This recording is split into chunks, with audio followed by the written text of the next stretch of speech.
Apa kabar hari ini? Alhamdulillah. Wajahnya masih begitu? Ya, luar biasa, Allah Akbar, Masya Allah. Alhamdulillah, kalau pertemukan lagi ya, kita dalam keadaan insya Allah mudah-mudahan lebih baik dibandingkan hari kemarin ya. Mudah-mudahan amin ya rabbal alamin. Dengan semangat baru dan semuanya baru ya. Semuanya teh apa? Semangat baru, wajah baru. Ya, baik ya, Masya Allah. Ya, kita langsung saja teman-teman ya, lanjutkan materi kita di pertemuan mungkin sesi akhir ya. 2 sesi terakhir, kita sedikit review dulu. Hari kemarin dapat apa teman-teman? Dapat banyak. Ya, intinya, boleh ada yang mau ngasih intinya aja hari kemarin tuh apa, dapat apa? Materinya apa, tentang apa? Intinya, Pak boleh Pak, Bapak juga. Tawadu, bahagia.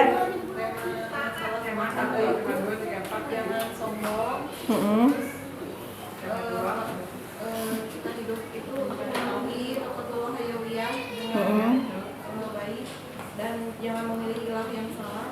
Iya. Dan menjauhi perbuatan yang tidak disukai Allah. Iya. Menjaga hubungan baik dengan Allah. Dengan baik. Bapak ada yang menambahkan? Nah, kalau Bapak bekal, menggunakan bekal, ya. Bapak kenapa punya bekal? Selama ini baru sadar bahwa kita bekal. Oh, baru sadar ya. Kemarin pingsan, Pak. Iya. Baru sadar. Iya. Iya.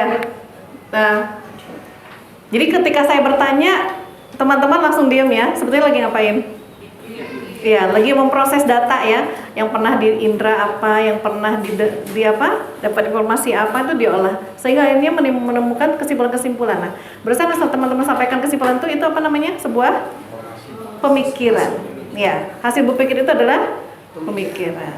Ya, ini kalau kuliah udah berapa SKS ya kayaknya. Ya baik. Nah, sebetulnya teman-teman kemarin itu saya membahas tentang ini gambar apa?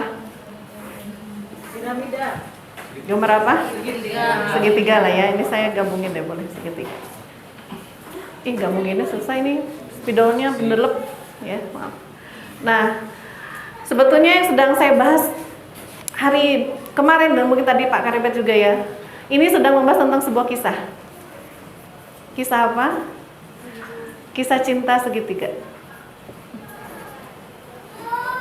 Segitiga ya. Pernah dengar ini? Kira-kira antara siapa dengan siapa? Allah. Terus? Saya sama Satu lagi? diri sendiri. Di sini ada Allah tentu ya. Dengan antara Allah.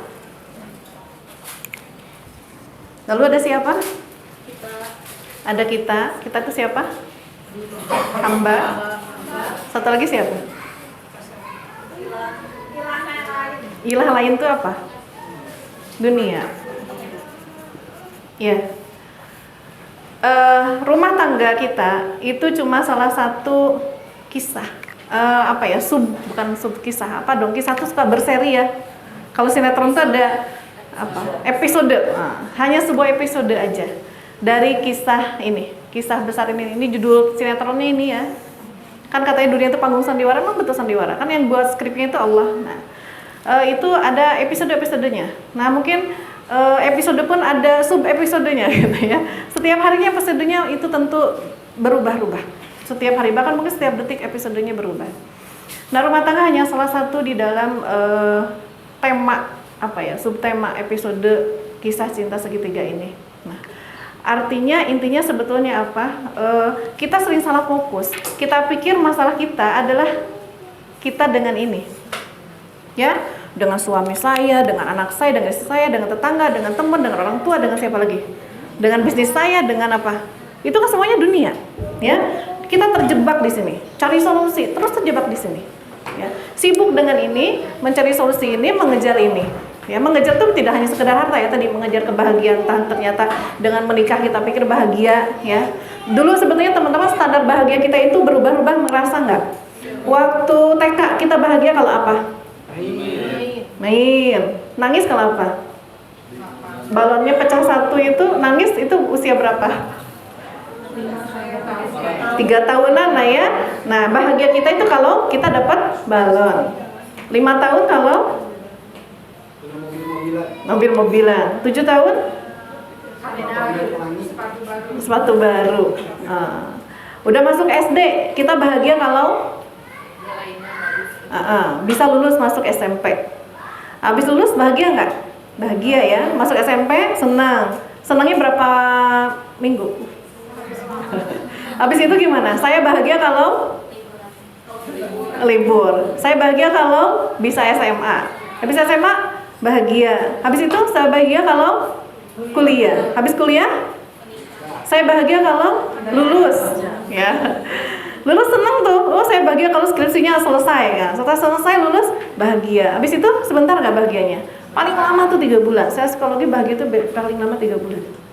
Kalau bahagianya adalah urusan dunia. Habis itu ngapain? Habis lulus kuliah. Saya bahagia kalau kerja. Habis kerja bahagia sebentar. Dapat kerja gitu ya, 3 bulan dong. Habis itu capek. Saya bahagia kalau gaji naik, ada pekerjaan lebih baik. Saya bahagia kalau menikah. Habis nikah 3 bulan doang senang. Habis itu kayaknya salah pilih. Nah, saya bahagia kalau punya anak. Seneng nggak pas hamil melahirkan? Ya paling. Habis itu capek ya gitu. Kok anaknya kayak gini? Ya, saya bahagia kalau anak saya segera menikah. Gitu kan ujung-ujungnya begitu ya. Nggak ada beresnya. Nah, karena kita terjebak di sini. Pikiran kita terjebak di sini. Kita nggak pernah mungkin jarang atau bahkan mungkin nggak pernah out of the box, keluar gitu ya dari lingkaran ini. Padahal sebetulnya ketika kita kemarin paham, kita tuh kemarin kita nostalgia ya. Kenapa kita sampai ada di sini? Karena kita udah melakukan begitu, ada perjalanan yang begitu panjang kita lakukan. Awalnya di alam ruh, kemudian nunggu entah berapa lama kita ke alam rahim, enggak ya. Kemudian di alam dunia itu perjalanan sangat panjang waktunya. Dan sampailah hari ini kita akhirnya di sini. Kenapa kita ada di sini? Sebetulnya adalah alasan satu-satunya kita di sini untuk menghamba. Jadi apapun kisah yang terjadi sebetulnya itu adalah kisah kita dengan Allah saja. Ini hanya Allah pinjamkan. Ini hanya Allah jadikan sebagai semacam fasilitas. Kan kita mau kerja, nah ini fasilitasnya. Kalau nggak ada fasilitas kita gimana? Bengong kan, guru nggak ada fasilitas, nggak ada ruangannya, nggak ada apa gitu ya. Guru juga bingung ngajarnya di mana. Terus buku, mungkin seperti apa? Ada buku panduan mengajar, ada kurikulumnya, itu juga untuk fasilitas.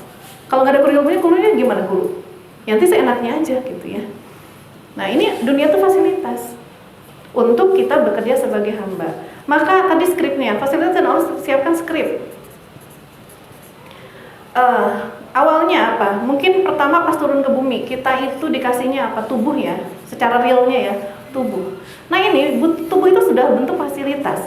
Dan ini juga ujian apa? Ujian penghambaan tubuh kita itu. Ya, kita bisa milih nggak tubuhnya dikasih apa? Bagaimana bentuk wajahnya? Nggak bisa milih. Ya, kita juga nggak bisa milih kenapa hidung tuh lubangnya di bawah. Kayaknya keren kalau lubangnya di atas gitu ya. Tapi kalau hujan kena air.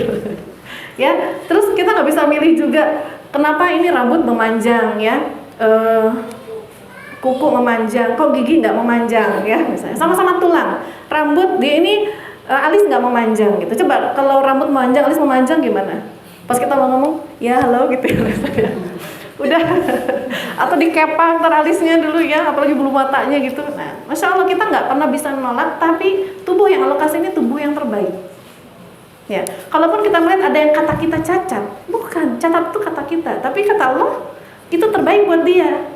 Ya, ini kulit kita apa semuanya terbaik. Ya, makanya kalau orang merubah tubuhnya, dia nggak suka akhirnya di rebonding ya, karena keriting. Yang lurus pengennya dikeriting.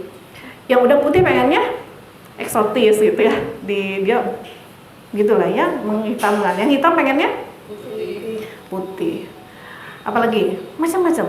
Tapi yakinlah, kita harus yakin bahwa tubuh yang kita Allah kasih itu yang terbaik buat kita. Warna rambutnya, bentuk wajahnya, semua itu yang terbaik buat kita. Seandainya dirubah pasti ada sesuatu yang tidak stabil terjadi dalam tubuh kita atau mungkin bahkan hidup kita. Ya. Nah, tubuh saja sudah jadi ujian pertama. Ini fasilitas nih, kamu udah dikasih tubuh ini, sok gimana? Kamu kan mau jadi hamba, sok pakai tubuhnya, mau dipakai apa gitu kata. Mata kamu mau dipakai apa, rambut kamu itu mau dipakai apa, dan seterusnya mau dipakai apa, Allah akan tanya. Kan sering kita dengar ya, akan ditanya, karena itu adalah bukan urusan, ini kan tubuhku. Sekarang kan kita ada di dalam, tadi mungkin Pak Rebet, Pak Dewi atau Pak Rebet? Pak Arya, biasanya beliau itu Pak Dewi katanya. Nah,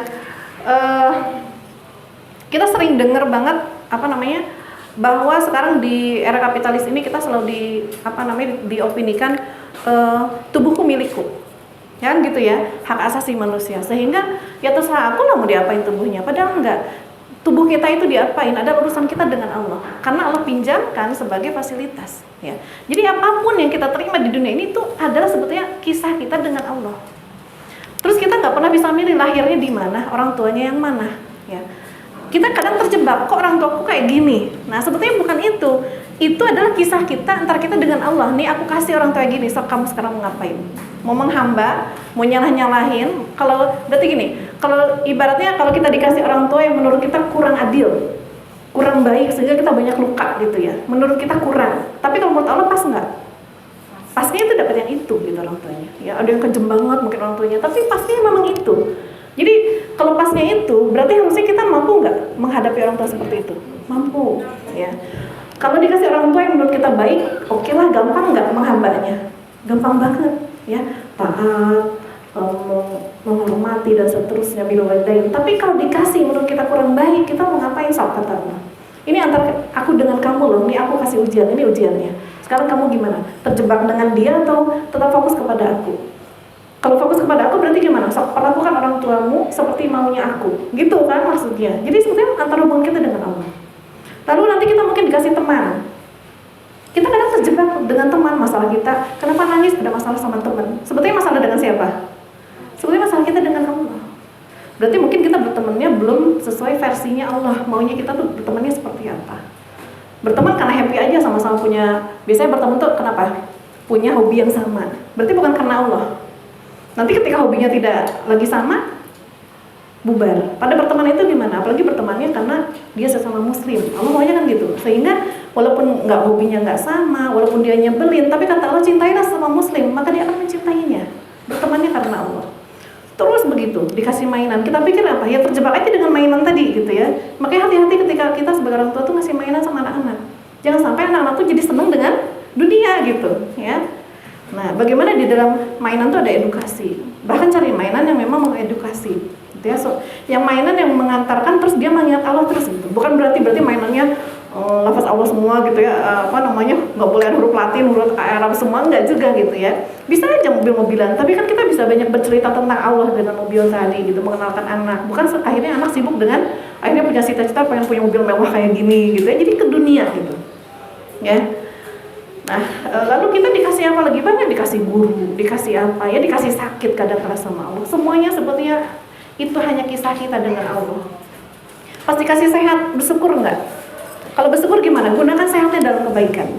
Kalau pas sakit itu juga sebetulnya kisah kita dengan Allah. Biasanya kita kalau sakit terjebak enggak? Ngapain? Sibuk apa? Sibuk berobat, cari dokter, ya udah sembuh, ya udah beres, selesai. Ya, padahal itu sebetulnya urusan kita dengan Allah sakit pun. Ya semua itu urusan dengan Allah, termasuk urusan rumah tangga. Sehingga kalau kita pikir ini adalah urusan saya dengan suami, ini masalah saya dengan istri, sibuknya ngapain? Sibuk aja memperbaiki urusan berdua, bukan sibuk memperbaiki urusan dengan Allah. Padahal terjadinya kerusakan hubungan kita akibat kerusaknya hubungan kita dengan Allah. Ya mungkin sombongnya, nggak mau cari ilmu termasuk sombong. Ya. Kemudian apa lagi? Mengilahkan pasangan kita sehingga makin sakit dan seterusnya. Apalagi penyebab kemarin atau pembunuhan takut hayawihnya nggak benar ya. Kita niatnya juga apa nikah, ternyata bukan karena Allah, nikah karena apa? Kemarin udah kita bahas ya. Kesalahan, banyak kesalahan sehingga terjadilah masalah dalam rumah tangga dan akhirnya kita pun terjebak dengan masalah tadi, bukan fokus kepada Allah Subhanahu wa taala. Jadi yang saya sampaikan, yang kami sampaikan ya dengan saya dengan suami itu sebetulnya tentang kisah cinta segitiga tadi.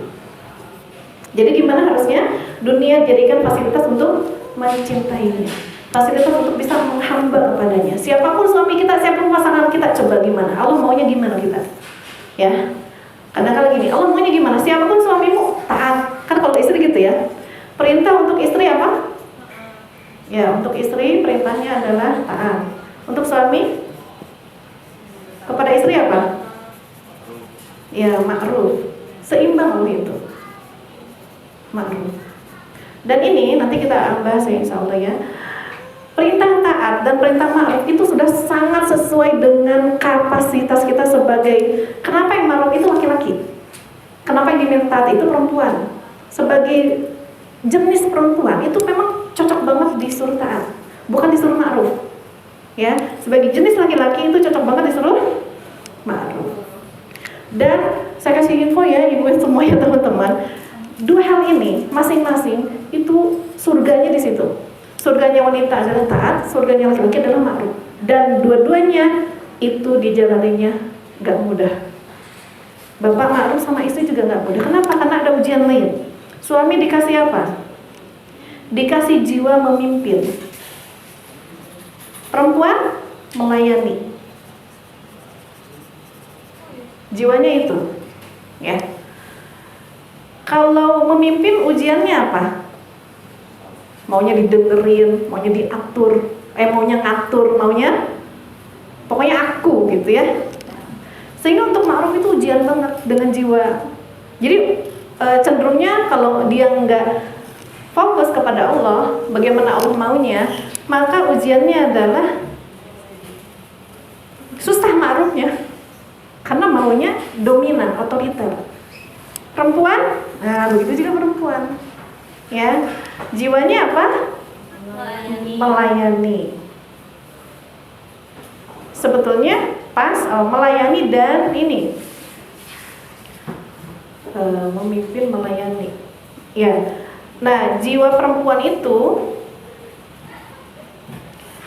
karena ingin melayani, kadang-kala gini, untuk taat susah. Gini, saya tuh senangnya melayani dengan cara ini, tapi maunya suami begini. Dibentrok itu berat sekali, gitu ya. Beratnya di situ. Nanti kita akan detail lagi, insyaallah di slide berikutnya, lebih detail lagi. Ya, ini nanti kita bicara karakteristik. Ini sekedar gambaran saja bahwa ketika Allah kasih suami, ketika Allah kasih istri, Allah maunya kita fokus di sini. Allah maunya fokus di sini. Terlepas siapa, bagaimanapun keadaan istri kita, bagaimanapun keadaan suami kita, Allah nyuruhnya tetap taat. Allah nyuruhnya tetap ma'ruf.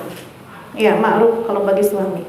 Ya, jadi nggak kayak gini, Bu, gimana saya mau taat suami saya, ya Allah Bu, kerja aja nggak mau, apa nggak mau, sebel saya, coba kalau suami saya nggak gitu, saya mau deh taat sama dia, kadang-kadang gitu. Ya.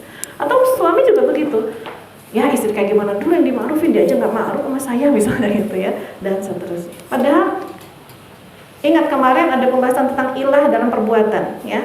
Ketika kalimatnya seperti tadi, gimana saya mau taat kalau dia seperti itu, gimana saya mau ma'ruf kalau ternyata seperti itu, berarti kita masih diatur sama siapa? Diatur sama perbuatan orang lain, ya, bukan diatur oleh Allah Subhanahu Wa Taala.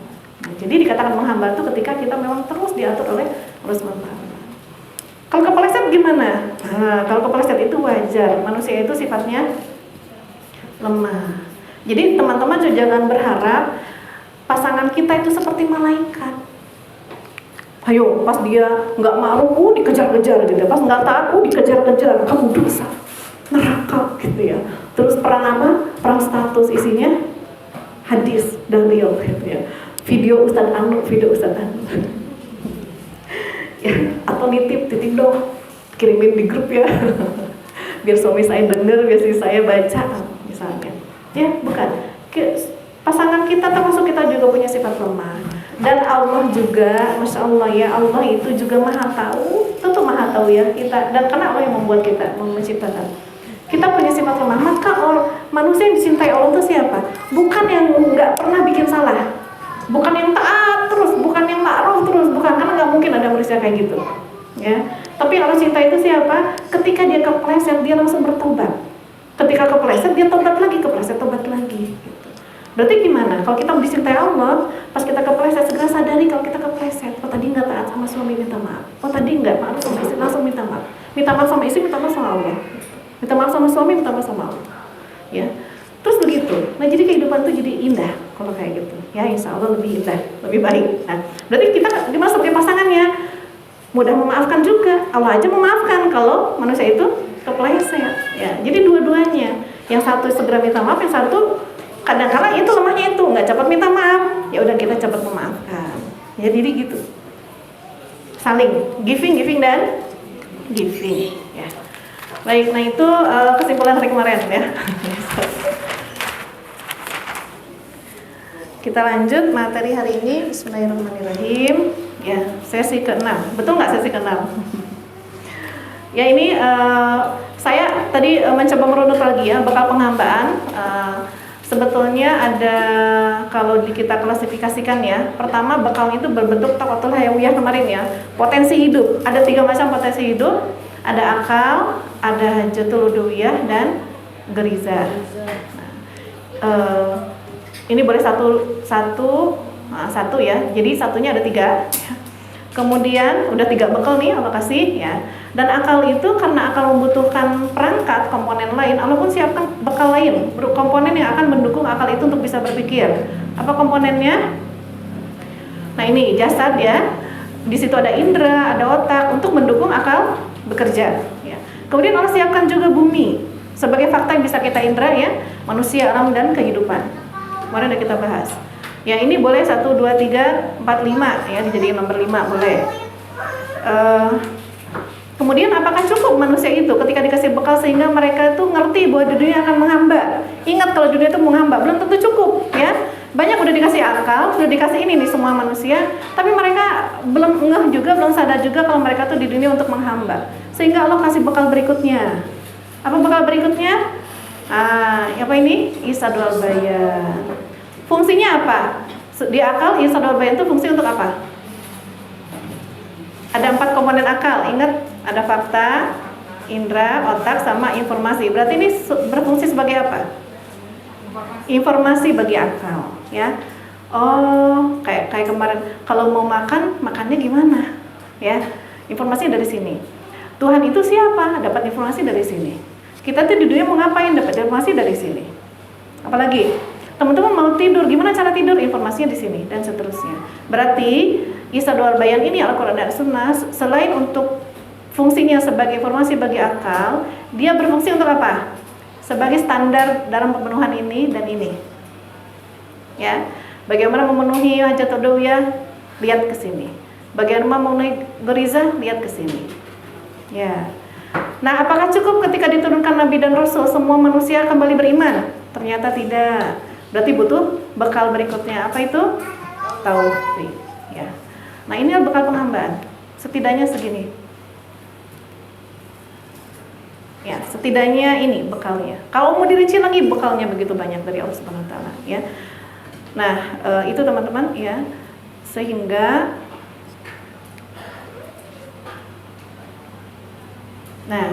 di dunia itu akhirnya ketika manusia sebentar. Saya mundur lagi. Masih ingat nggak? Fungsi taufik itu untuk apa?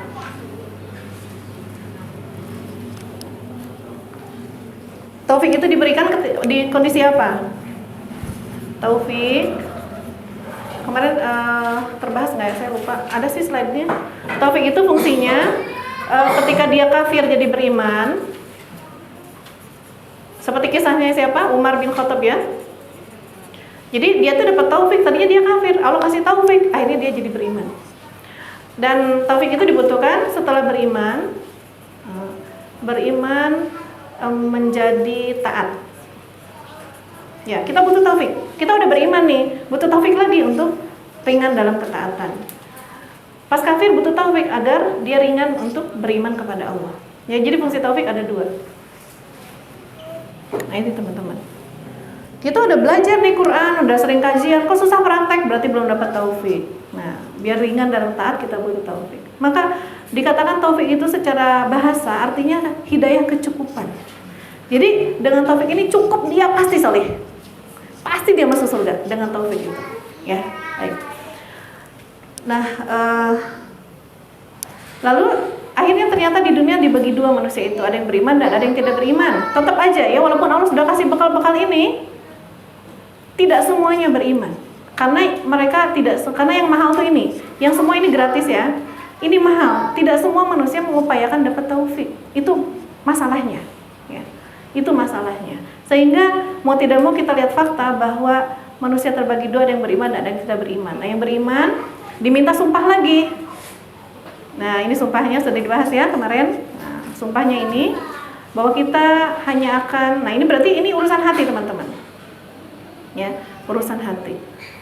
Kemudian ternyata ada ilah juga. Nah, jadi ilah itu apa sih artinya? Sesuatu yang melekat di hati kita dan di perbuatan kita. Ya, ini kesimpulan kemarin. Harusnya melekatnya hati kita kepada Allah, perbuatan kepada Allah juga. Ya, diatur oleh Allah. Nah, ini saya kemarin ini slide ini tertinggal. Ya, ini adalah contoh-contoh ilah-ilah lain selain Allah. Ya, pokoknya apapun di muka bumi ini, mau benda mati, benda hidup, benda goib, benda nyata, berpeluang jadi ilah selain Allah. Ya, waktu MSH yang di mana ya Tayani ya? Saya itu hari yang keberapa ya? Meminta peserta itu membawa barang-barang dari rumahnya yang begitu melekat pada dirinya. Dia tuh begitu mencintai barang tadi sampai dia tidak mau mensedekahkannya, nggak pengen terlepas dari barang tadi. Saya memberi tantangan kepada peserta seperti itu. Silakan, jangan sampai bikin Allah kecewa, bawa barang-barangnya ke acara. Teman-teman tahu nggak apa yang dibawa? Ada selimut yang udah kucel. Bu, saya tuh nggak bisa tidur kalau tanpa dia. Nah, nanti Allah cemburu. Ya Bu, takut Allah cemburu. Nggak, pokoknya saya bisa tidur karena saya punya Allah gitu ya. Gitu, disedekahin selimutnya, dikeluarin, pokoknya dilepasin. Kemelekatan kepada benda-benda tersebut. Ya, apalagi ada yang kancing baju. Saya nggak tahu kok bisa gitu kancing baju jadi ilahnya. Ya, nggak tahu. Mungkin ada momennya, ada apa? Ada kisahnya. Terus ada hand body yang tinggal 3/4 isinya. Ya. Ada lagi, apalagi Tani? Sabun muka. Ada juga cincin nikah. Wah, ya, luar biasa gitu ya. Nah, nggak apa-apa. Sebenarnya sedekah kita itu kan cuma nitip ke Allah. Nanti Allah akan kasihin lagi pas kita masuk surga. Dikasih lagi titip, ya Allah, cincin nikah ini saya pengen bersama-sama suami saya lagi di surga. Nah, itu luar biasa ya. Kalau mau nitip boleh sama kita ya. Nanti suaminya pada protes. Ya itu teman-teman. Jadi ini kemelekatan. Ya tadi obat itu seperti kemarin kisahnya Nabi Musa ya. Teman-teman kalau lagi sakit, selama ini jujur deh, pas sakit mau berobat, kalau nggak ke dokter ke terapis. Teman-teman sibuk minta petunjuk kepada Allah atau sibuk minta petunjuk di grup-grup. Info dong terapis terbaik kalau sakit ini di mana ya? Dokter terbaik di rumah sakit ini yang mana ya? Gitu nggak? Sibuk mana? Ke Allah atau ke teman-teman di grup? Teman-teman di grup. Tuh itulah kemelekatan kita kepada selain Allah. Harusnya apa-apa dikit-dikit Allah dulu, Allah lagi, Allah terus. Berarti sakit itu apa? Sakit itu ujian. Pas kamu sakit, ayo ingat siapa? Nah gitu, ya. Nah teman-teman sekarang misalnya punya utang, deadline, ingat siapa? Ingat apa? Benar. Ingat Allah atau ingat siapa yang bisa ngutangin lagi ya? Aduh, dapat uang dari mana? Biasanya kalau punya utang ingatnya uang atau Allah? Uang. Gimana cari uang lagi? Padahal utang itu ujian. Ingat siapa nih? Kamu butuhnya kepada siapa? Padahal teman-teman secara realnya, kita kalau berutang sebetulnya butuh apa? Biar lunas.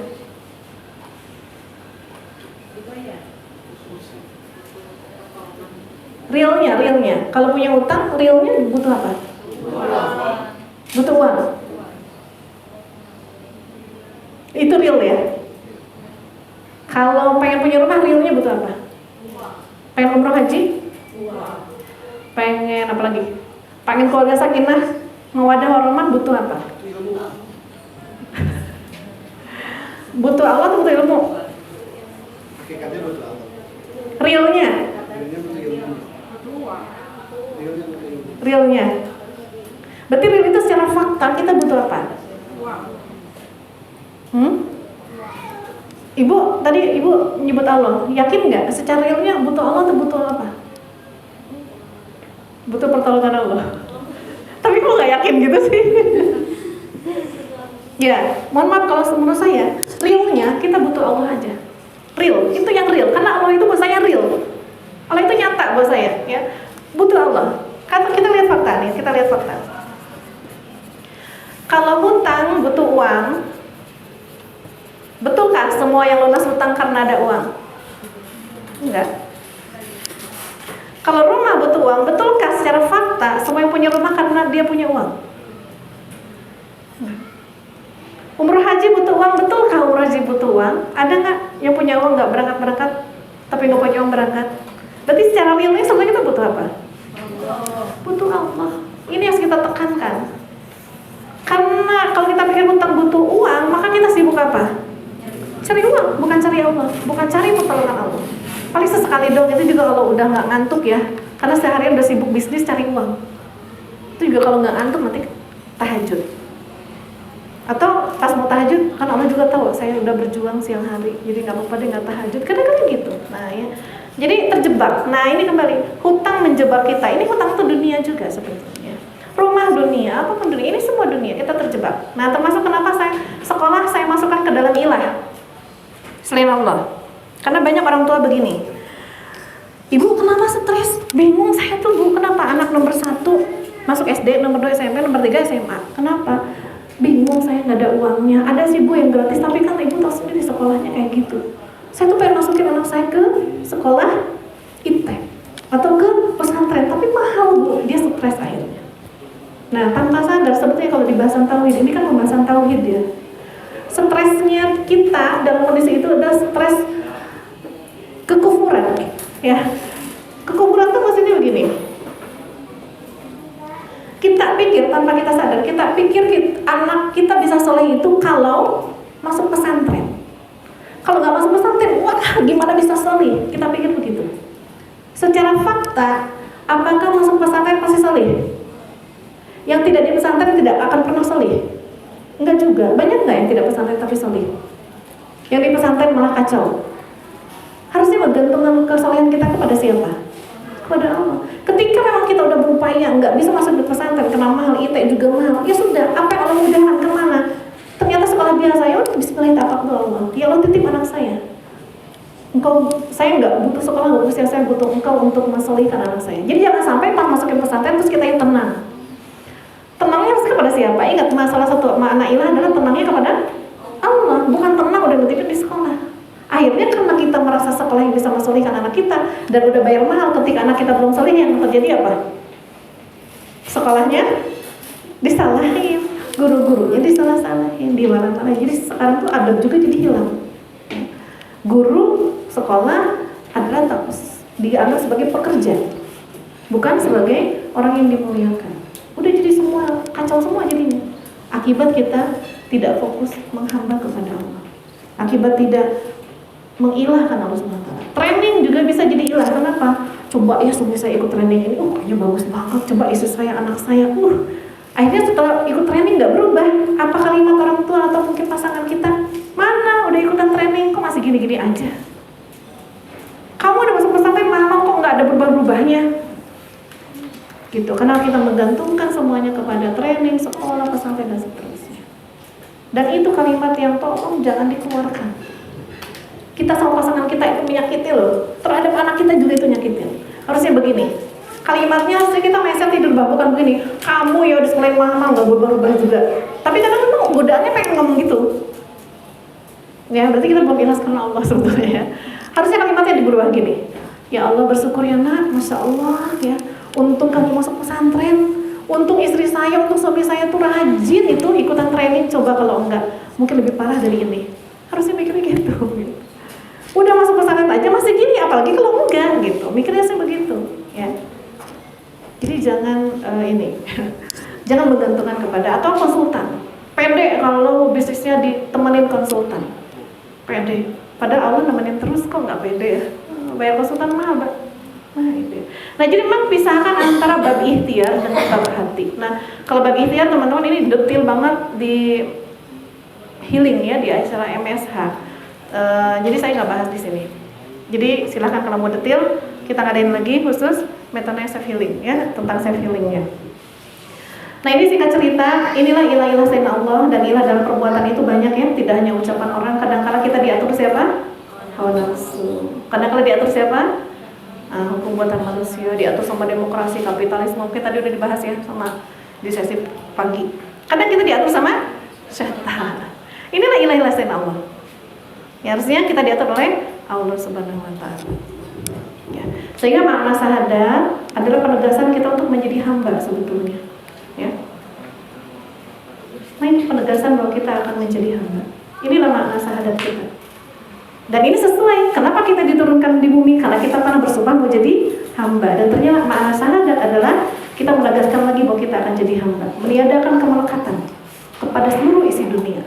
Ya, hanya kepada Allah Subhanahu wa Ta'ala. Nah, makanya teman-teman ingat nggak kemarin ciri-ciri orang munafik sama sahabat, masih ingat? Sahabat itu merasa imannya kurang, imannya lemah. Kalau munafik, imannya kuat. Merasa tidak punya amal, yang munafik banyak amal. Lalu satu lagi, dinasehati senang, satu lagi tidak senang. Yang satu lagi merasa beriman, merasa munafik, satu lagi merasa beriman. Kita merasa apa selama ini? Padahal iman kita banyak rusak nggak ternyata? Ya, padahal banyak ikhlas selain Allah ternyata di hati kita. Imannya rusak. Dan kita merasa beriman selama ini, ternyata itu ciri-ciri orang munafik. Ya, kita bertobat lagi ya, istighfar lagi. Semoga Allah berikan kita taufik agar iman kita nyata. Ya, sesungguhnya bahwa memang kita akan menghamba kepada Allah. Sehingga ketika terjadi masalah, fokuslah. Sadarilah bahwa masalah kita sebetulnya adalah masalah kita dengan Allah. Sehingga ketika ada masalah, jangan fokus dulu memperbaiki hubungan kita dengan suami, dengan istri, bukan, dengan anak, bukan. Apapun masalahnya, ya, sakit tadi ya, jangan sibuk berobat dulu, sibuk dulu perbaiki hubungan dengan Allah. Pasti ada yang salah dengan penghambaan kita. Temanya apa? Peluangnya mungkin karena kesombongan, ingat ya, mungkin karena apa? Ada ilah selain Allah, taqwatul hayawiyah yang salah. Minimal itu temanya. Jadi perbaiki itu. Ya, baik. Mungkin sholat kita belum benar. Teman-teman di sini siapa yang sholatnya tahu, minimal tahu arti bacaannya dari takbir sampai salam? Perkata. Faham? Nah, kalau tahu harus sampai paham. Karena itu nanti yang akan, ini mungkin yang rusak itu hubungan sholat kita dengan Allah minimal ya. Kalau udah tahu artinya, gerakannya udah benar belum? Syaratannya udah benar belum? Bacaan Qurannya udah benar belum? Kalau itunya belum. Nah, berarti ada yang rusak, hubungan itu betul-betul rusak. Padahal pantas kan kata Allah itu apa? Salat itu mencegah inna salata tanha 'anil fahsya'i wal munkar. Tapi kenapa kita sering salat masih mungkar aja, masih sering bikin maksiat, gitu ya, masih marah-marah, ngomel-ngomel dan seterusnya, masih ada ilah selain Allah karena salat kita rusak, belum benar. Kalau salatnya benar, pasti benar hidupnya. Ya, nah itu teman-teman. Dan ini boleh dibaca bareng-bareng.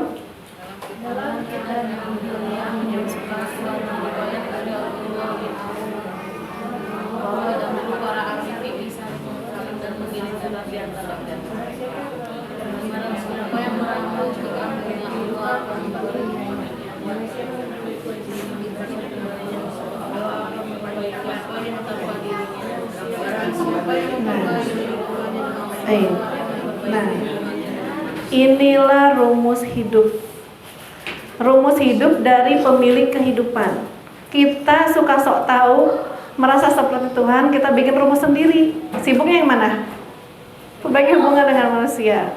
Nanti deh sholat maghrib saya lagi sibuk ini dulu. Nanti deh ngaji mah gitu. Nanti ini mah ya Allah ya. Kita bikin rumusnya dalam hidup. Pada rumusnya ini. Dan inilah kenapa kami berbagi di sini ya.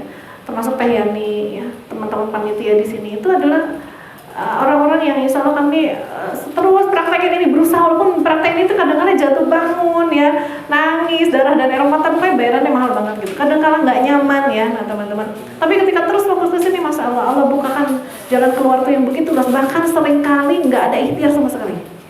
Seringkali nggak berikhtiar sama sekali, karena fokusnya ke sini. Ya. Banyak misalnya kayak kalau di healing ya, ada nanti teknik healing tuh bagaimana misalnya dengan istighfar itu penyembuhan dengan istighfar. Tapi bukan modus gitu istighfarnya, istighfar biar sembuh, bukan ya. Tapi istighfar yang benar-benar nyesel kepada Allah, masya Allah, sakitnya langsung sembuh, apa langsung sembuh. Ya, karena fokusnya kepada Allah. Jadi nggak ada ikhtiar sama sekali, nggak ada ikhtiar berobat, macam-macam. Bahkan ada yang kanker cervix, waktu itu ikutan training, 3 hari berikutnya beliau tuh ngasih kabar, Bu ini hasil lab saya, kankernya hilang. 3 hari setelah training. Jadi ada cek lab gitu ya. Seolah gitu. Karena ini mungkin saudara kita berhasil ini ya, memperbaiki, menyadari kesalahannya dan seterusnya. Dia kembali fokus menghamba kepada Allah, ya, bukan terjebak dengan masalah. Nah, baik, nah teman-teman, sekarang saya ingin mengajak teman-teman ya melihat lagi tentang bekal yang Allah kasih, ya, berupa ya fakta, ya, fakta. Ada apa saja fakta itu? Fakta yang terindra, manusia, ya, alam, kehidupan, ya. Nah, manusia, alam, dan kehidupan. Nah, teman-teman, kalau bicara tentang mereka itu makhluk, benda, atau apa? Benda juga bukan? Benda. Ada benda apa aja? Hidup, benda mati, benda nyata, bahkan ada benda goibnya nggak? Ada, ya, ada benda goibnya. Nah, sehingga, nah, kalau kita perhatikan, nah saya mau mengajak teman-teman berpikir kembali ya, berpikir berarti memperhatikan fakta. Ya. Kita akan melihat ternyata semua benda-benda ini, semua yang ada di sini, itu mereka memiliki karakteristik, apa? Karakteristik, atau kalau bahasa keimanan itu namanya qadar. Qadar ya, ada kode-kodar. Nah, qadar itu sebenarnya karakteristik atau khasiat, atau bisa jadi sifat-sifat atau kegunaan. Ya, mereka tuh ada, semuanya ada, benda apapun, ya, nyata, goib, hidup atau benda mati. Nah, itu namanya masuk ke dalam kategori sunatullah atau hukum alam. Nah, saya membagi sunatullah itu menjadi dua, ya. Ada yang kita kenal tadi ini sebagai qadar atau khasiat, ya. Nah, kita mengenal qadar itu di dalam pelajaran kita waktu sekolah ada disebut sebagai hukum kimia, hukum fisika, ya. Kita belajar kimia, fisika, biologi, sebetulnya itu sedang belajar tentang qadar, benda-benda. Ya. Nanti ada juga tentang yang namanya sunatullah itu adalah hukum mental atau siapa yang nabur dia menuai. Nah, saya akan fokus ini dulu teman-teman. Ingin menjelaskan ini. Tayami bukan? Minta kursi. Ya, teman. Nah, gini, saya boleh minta, wah Bapak kesalahan Bapak. Nah, sekarang saya minta tolong teman-teman diangkat tangannya, ya, diangkat tangannya. Tolong pegang punggung temannya. Nah, Bapak kalau sendirian maju Pak, harus megang. Ya, Bapak pegang siapa dong? Pegang punggung sebelah, gantian. Ya, bukan buat pijit. Saya mau minta teman-teman tolong diusap punggung temannya. Usapan, ya. Tolong sekarang usapannya sambil kesel. Usapannya kesel. Usap. Itu mah nepuk Pak. Ya. Nah, sekarang usapannya pakai cinta. Gini. Nah, sekarang tolong tangannya temannya dipegang. Begini tangan temannya. Ya. Begini aja, nggak usah dipegang, ya. Tolong diusap juga. Usapnya sambil kesel. Sekarang pakai cinta. Sekarang pegang kepalanya, usap juga. Serius. Biasa kalau ibu-ibu mau bapak-bapak agak malu-malu gitu ya. Nah, sekarang usap kepalanya sambil kesel. Nah, sekarang tepuk kepalanya, berani nggak? Nah, ya, gini teman-teman, maksud saya gini. Beda nggak rasanya ketika punggungnya diusap kesel dengan kepalanya diusap kesel dan tangannya diusap kesel? Atau yang enak dulu deh, kalau punggungnya diusap dengan cinta rasanya gimana? Nyaman. Kalau lagi berat beban gimana? Gitu ya. Kalau diusap kepalanya dengan cinta rasanya apa? Ngerasa diapain? Disayang. Kalau tangannya diusap dengan cinta, ngerasa diapa? Dikuatin. Coba kalau kepalanya dipukul, ngerasa apa?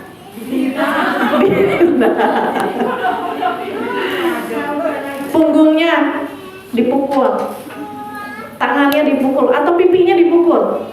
Coba sekarang tolong pegang pipi temannya. Diusap-usap, disayang-sayang. Sekarang ditampar. Beda rasa nggak? Kalau Kalau digini-gini pipi rasanya gimana? Bukan enak aja apa? Ih, gimana? Gimana bisa gimana? Gemes gitu ya. Kalau ditampar, rasanya apa? Kita ditampar orang rasanya? Ditamparnya di mana? Di sini. Sakitnya? Di sini. Nah, itulah karakteristik. Tiap benda, berarti ini sama-sama kulit tapi beda tempat, beda rasa. Yang diusap di sini gimana? Beda lagi. Yang diusap kakinya, semuanya beda. Semua punya karakteristik, ada responnya tersendiri. Dan uniknya, hati kita ngerespon. Uniknya gitu, hati kita ngerespon. Ya luar biasa, yang disentuh sini itulah tubuh kita. Itu karakteristik tubuh kita tuh luar biasa, terhubung satu dengan yang lain. Nah sekarang gini saya, teman-teman pernah dipelototin orang? Dipelototin orang pernah? Yang ngerespon apa? Hati. Itu karakteristik hati begitu, Masya Allah.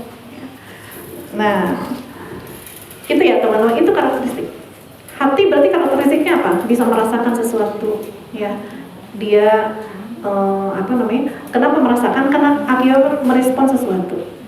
Nah, kulit kita juga itu punya respon-responnya. Nah, termasuk otak. Nah, otak itu punya karakteristik. Seperti kemarin saya sampaikan, otak itu karakteristiknya gimana? Menangkap yang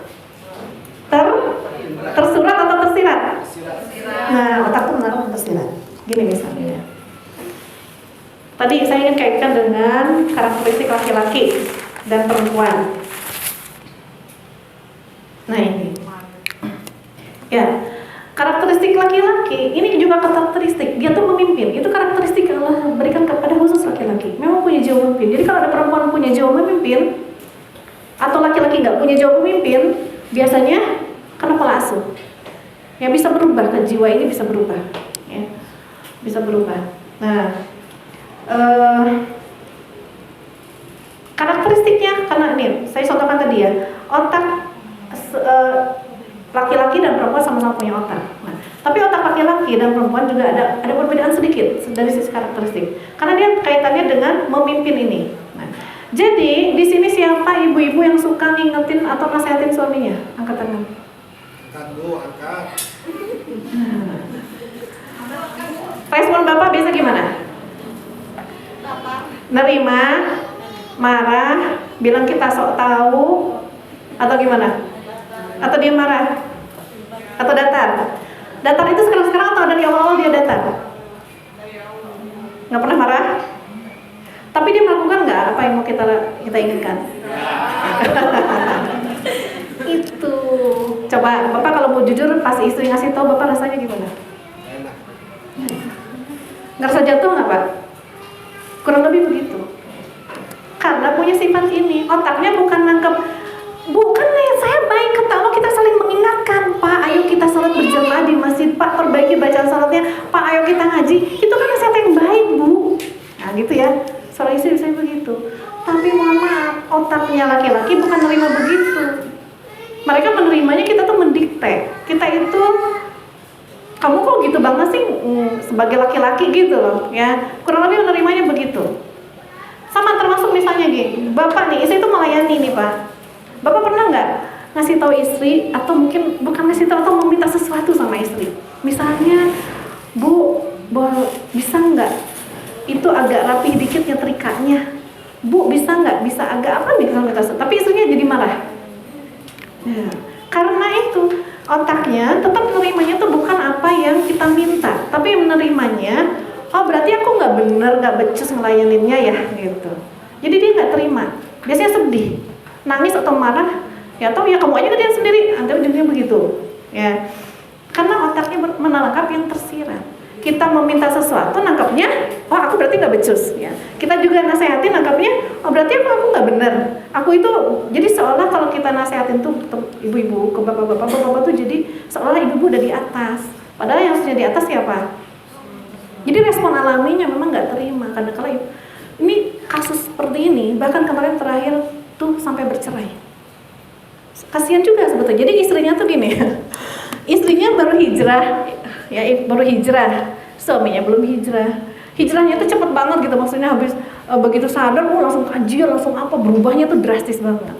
Nah, mungkin karena dia saking semangatnya pengen ngajak suaminya ikut hijrah. Entah gimana mungkin cara ngajarnya, tadi mungkin dengan nasihati.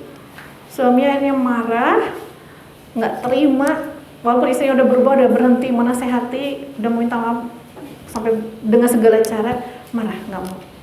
Karena gitu, merasa diinjak kalau di itu. Jadi justru jurus dalam rumah tangga itu jangan pernah menasehati suami. Itu jurusnya. Ya, terus gimana dong? Nanti ada skillnya. Karena kalau menasehati suami, lihat aja, mungkin dianya diam, datar, bu, dalam hatinya terluka. Nggak boleh. Ya, saya serius. Ya, terus gimana dong caranya? Tunggu ya, nanti saya kasih tahu. Ya, tapi intinya begitu. Bapak juga kalau minta sesuatu sama istri ada caranya, biar dia nggak ngambek. Ya, nah, begitu. Jadi semua butuh skill, butuh ilmu. Makanya pas di depan saya bilang, cukup nggak? Yang penting solih dan solihah. Tapi nggak punya ilmu dunia. Enggak.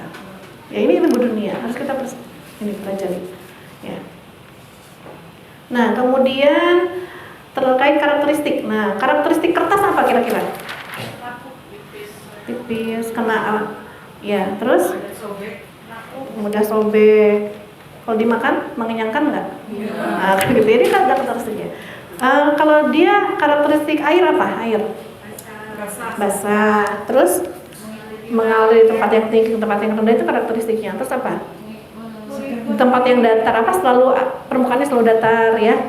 Kalau gini, api membakar, panas ya, mengeluarkan asap gitu. Nah, kira-kira kalau karakteristik kertas ketemu air yang terjadi apa?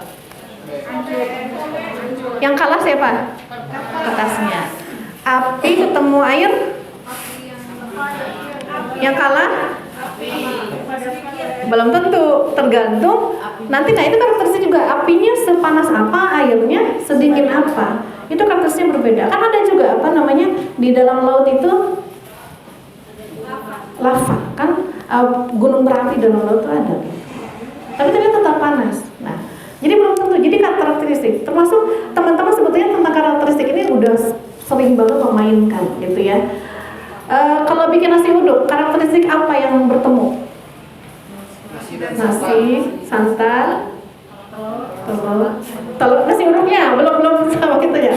Nasi, santan. Nah, yang diperbanyak apanya karakteristiknya? Ada gula garam nggak? Yang banyak gulanya garamnya? Kalau gulanya banyak jadi judulnya apa? Gitu ya. Sebenarnya tentang karakteristik teman-teman tuh udah paham banget, cuma nggak sadar kalau itu namanya karakteristik gitu ya. Kita udah memainkan. Oh kalau airnya. Nah termasuk kalau air ketemu api gimana tadi? Kalau ada panci di antaranya? Mendidih itu kalau karakteristiknya berapa menit dipanaskannya, sekian ini derajat berapa menit, berarti kalau sekian derajat berapa menit juga kan gitu, kita bisa mengukurnya. Itu namanya karakteristik ya. Nah dengan memahami karakteristik sebetulnya kita bisa banyak sekali menyelesaikan masalah rumah tangga kita ya. Yang utama di dalam rumah tangga itu apa? Komunikasi ya. Kan komunikasi untuk rumah tangga itu. Rumah tangga itu 90% isinya komunikasi. Jadi bayangin kalau rumah tangga nggak ada komunikasi atau komunikasinya rusak, rumah tangganya gimana? Ya, komunikasi. Berarti ini karakteristik apa nanti yang akan terhubung dengan komunikasi itu? Kita kalau berkomunikasi butuh karakteristik apa? Berarti benda, kalau bisa bicara karakteristik benda apa yang kita gunakan untuk berkomunikasi? Mulut. Apalagi? Telinga. Apalagi? Info boleh. Saya minta karakteristik. Informasi bukan benda. Ada otak. Hati juga betul. Mata. Apalagi? Tenggorokan. Ya. Ini kenapa terus jadi grogi gini saya ya? Terus apalagi? Tangan ya bisa. Tubuh butuh nggak bahasa tubuh? Iya tubuh kita. Terus Ya termasuk ya tubuh ya, bahasa tubuh. Oke lah, saya tulis lagi wajah. Karakteristik ya bibir berarti ke mulut ya. Masuk tadi mana? Mulut ya masuk ke situ. Apalagi? Setidaknya mungkin ini yang dibutuhkan ketika berkomunikasi. Ini harus benar. Kita harus menggunakan karakteristik ini dengan benar. Yang terjadi suka salah teman-teman ya. Salahnya di mana? Misalnya gini ya. Ada nggak? Mungkin di sini nggak ada. Ya, tapi ada orang tua di luar sana. Dia itu mau ngajarin kesabaran sama anaknya.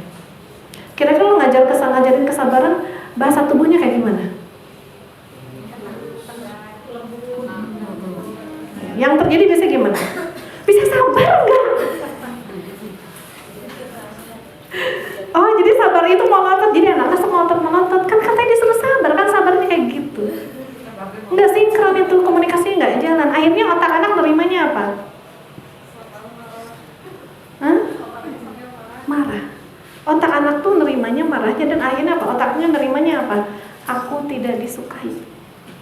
Itu. Jadi dia persepsi dirinya itu hancur kalau dimarahin itu. Aku tidak diterima oleh orang tuaku karena tiap hari dia dimarahin gitu. Itu otaknya nerima gitu. Bukan isi nasihatnya, kita nasehatin 2 jam nggak akan masuk. Yang dilihat tuh dia melihat tuh bahasa tubuhnya. Dan menyimpulkan tadi, kayak kemarin kan, kenapa dibilang kok gemukan tersinggung? Karena yang tersirat adalah kamu jelek. Ya. Anak pun atau istri, suami dikritik pun begitu. Pas sebetulnya istri juga sama, dikritik tuh nggak suka gitu ya. Dinasihatin sebetulnya nggak suka juga. Ya itu karena kalau dinasihatin tuh yang diterima sama otaknya, kita tuh nggak nerima dia gitu. Ya. Atau kita nggak dicintai karena sering diomelin. Gitu otak tuh nerima gitu. Itu bahayanya, ini karakteristik otak begitu. Sehingga pentingnya kita berkomunikasi ini harus sinkron. Ya. Antara semua ini dengan apa yang kita ucapkan. Kalaupun sudah sinkron, belum tentu juga apa pesannya sampai. Belum tentu juga. Ya. Ada cara lain nanti gimana biar pesannya sampai. Ya, nanti kita akan detail insya Allah. Nah, ini namanya terkait qadar. Ya, teman-teman. Tapi ada qadar lain yang namanya disebutnya sebagai hukum mental. Siapa yang menabur, dia yang menuai. Kita saksikan yang berikut ini, ya. Oh, langsung, ya.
Ya, kira-kira menabur apa yang ditabur? Kebaikan atau keburukan? Keburukan. Nah, kalau nabur kebaikan gimana kira-kira? Nah, kita simak. Buatlah orang di depan Anda tersenyum. Ketemu atasan, usahakan atasan tersenyum dengan Anda. Ketemu bawahan, usahakan tersenyum dengan Anda. Ketemu satpam, usahakan satpam tersenyum dengan Anda. Pak, apa kabar? Wih, Anda lo aman dah. Dan itu tak. Itu diri positif. Ketemu OB, usahakan positif. Kopi, salah sahabat harus luar biasa.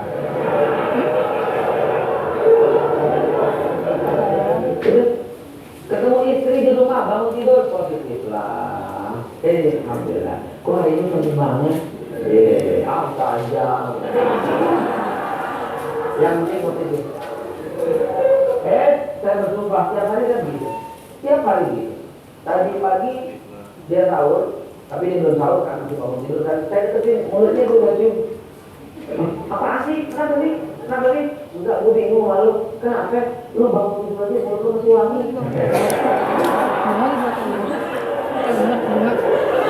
Enggak, saya nggak cium. Udah nggak cium. Gue harus bintang.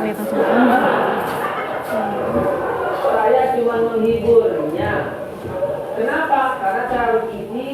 Begitu saya positif sama dia, hari itu selamanya positif dalam hidup saya. Ya. Tadi taksi itu yang jemput saya, itu bayar tol dengan 100 ribuan. Orangnya kesel, lalu kemudian dia lagi nyari receh. Saya berusaha menggembirakannya. Saya bilang apa? 90 aja. Orang benar, iya cukup 90. Makasih Pak. Ya, selesai. Karena hidup kita adalah memberikan kebahagiaan buat orang lain. Nah, kelar hidup lo. Beneran, kelar hidup lo. Ya, kelar hidup. Hari itu bahagiakan orang lain. Kelar hidup. Terutama wanita, dan macam-macam. Hidup Anda ini tidak diganti wanita. Bahagiakan mereka, kelar hidup lo. Biarkan wanita, biarkan. Walaupun sensi belok kanan, biarin. Itu namanya the power of mama. Mama balik balanya. Hati-hati, ini rumus kehidupan. Ibu, istri, wanita itu tidak bisa salah. Serius. Anda sebagai suami, istrimu bersalah tidak akan. Enggak Pak, istri saya salah Pak. Dia belanja banyak banget. Salah lu, ulang duit. Tapi Pak, dia nggak pernah tutup aurat Pak. Dia nggak sholat, dia nggak ngapa-ngapain. Salah lu, kurang dibawa dalam hidupnya. Itu laki-laki salah semua. Jadi begini Pak, dalam pergaulan itu minta maaflah kepada istri. Dia gimana pun kamu salah. Satu, rumus nomor 1, wanita tidak bisa salah. Rumus nomor 2, bos tidak bisa salah. Bos lu wanita, kalau hidup lu.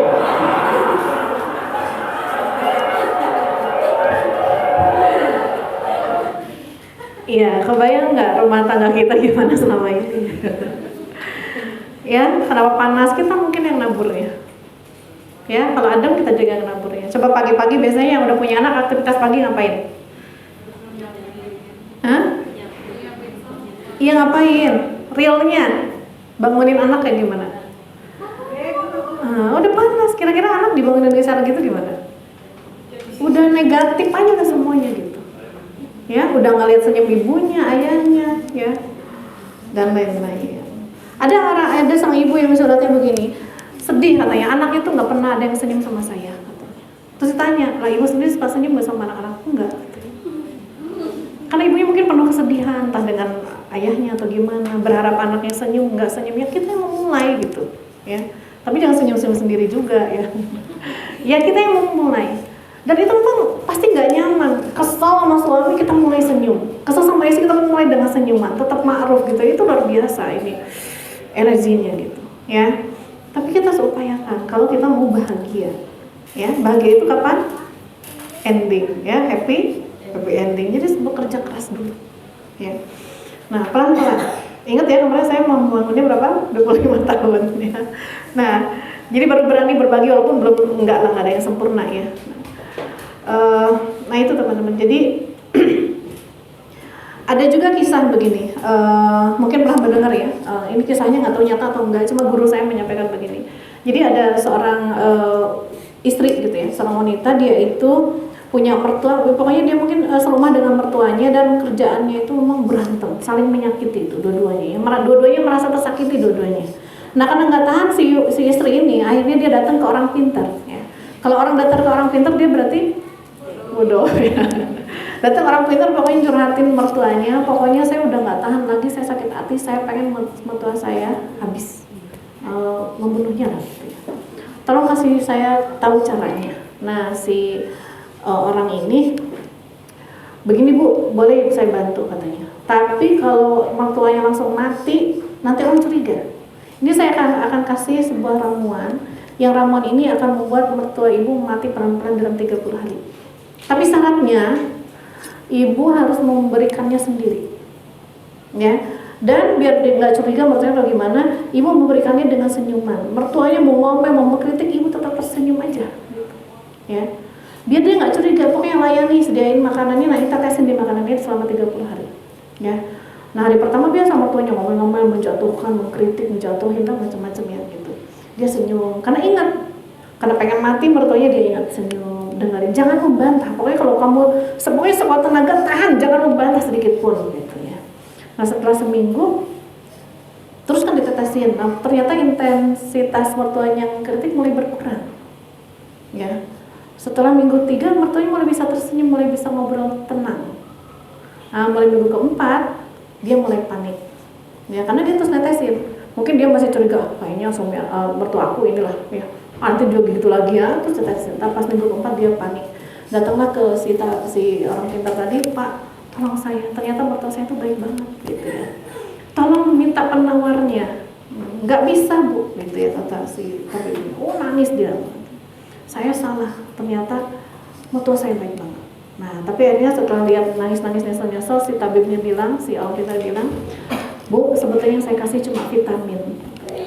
Ya. Nah, kenapa? Ya itulah kita yang menabur, kita yang menuai. Kalau naburnya keburukan, mertua ngeritik, kita juga responnya negatif, ya meledak terus. Ya, begitupun dengan pasangan kita, dengan anak-anak kita dan semuanya. Ada satu lagi kisah, mungkin pernah mendengar, teman-teman. Di Sungai Amazon itu ada penduduknya ya, mereka kan masih sangat primitif, tapi mereka tuh butuh hidup lah ya, butuh mungkin kayu-kayu untuk rumah mereka dan seterusnya. Tapi mereka nggak punya alat. Nah, apa yang mereka lakukan supaya mereka itu untuk menebang pohon pakai apa? Ada yang pernah tahu?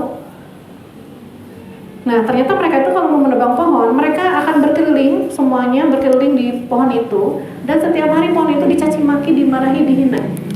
Apa yang terjadi? Pohon itu mulai layu, berguguran daunnya, kering, akhirnya tumbang. Nah jadi teman-teman kalau mau menghancurkan hati pasangannya, istrinya, dan anak-anaknya, marahin aja tiap hari, kritik tiap hari, ngomelin tiap hari, jangan kasih senyum tiap hari. Insya Allah cepet hancurnya.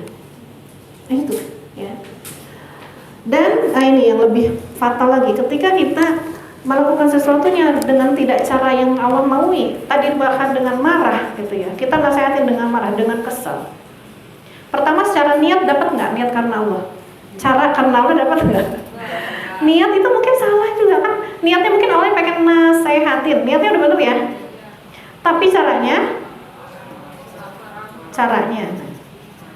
marah.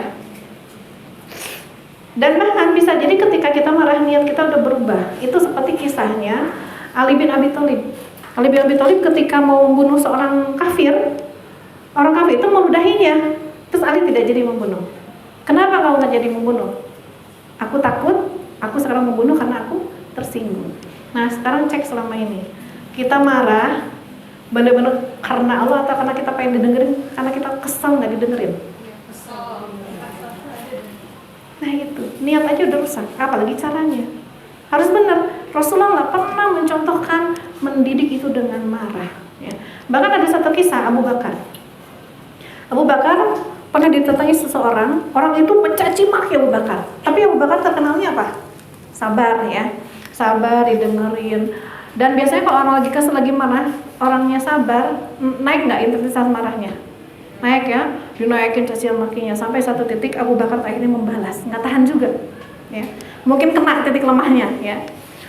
Di situ ada Rasulullah. Nah, ketika Abu Bakar membalas, Abu Bakar itu siapanya Rasulullah? mertua. Nah, ketika Abu Bakar membalas, Rasulullah SAW langsung pergi. Nah, Abu Bakar kaget, ya. Tapi kagetnya bukan dasar menantu kurang ajar gitu, enggak ya. Mertua ditinggalin gitu ya, enggak. Tapi kenapa Rasulullah itu pergi? Ya. Lalu dikejar. Ya Rasulullah, kenapa kamu pergi? Tadi ketika engkau bersabar, malaikat di sekitarmu. Kurang lebih baginda mengatakan begitu. Tapi ketika engkau marah, iblis ada di dekatmu. Aku tidak mau dekat-dekat dengan iblis sehingga aku pergi. Kebayang nggak kenapa anak kita, pasangan kita belum berubah-berubah? Iblis yang nemenin kita, bukan Allah. Ya. Nah itu teman-teman. Jadi banyak hal yang harus kita evaluasi ya terkait bagaimana pola komunikasi kita selama ini. Ya. Nah termasuk apakah udah sesuai? Apakah di situ ada pertolongan Allah atau tidak? Ya jangan-jangan selama ini ditolong oleh iblis. Jadi rumah tangga gimana kalau ditolong iblis? Wah, ya. Begitulah kira-kira. Ya. Nah, tadi ya tentang kadar. Nah, kita udah belajar kadar, bagaimana kemudian hukum mental ya, kimia fisika dan hukum mental. Nah, kemudian sekarang jam berapa? 2:30. Atau saya ini jarang-jarang nih, teman-teman, saya buka sesi pertanyaan deh. Ada yang mau ditanyakan dulu?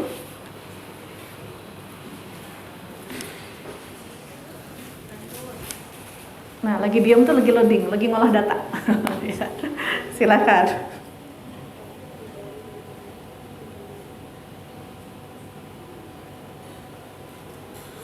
Belum ya, cukup ya? Baik, kalau cukup. Nah, kita akan bahas lagi. Nah, ini teman-teman agak mundur ke belakang ya. Saya ingin lebih detaili tentang ini lagi ya, teman-teman. Lebih detaili yang nanti kaitannya dengan bagaimana kita hubungan dengan pasangan kita. Ya, kita akan detaili. Nah, terkait ini pernak-pernik rumah tangga ya. Saya ini sambil teman-teman nanti kita akan belajar.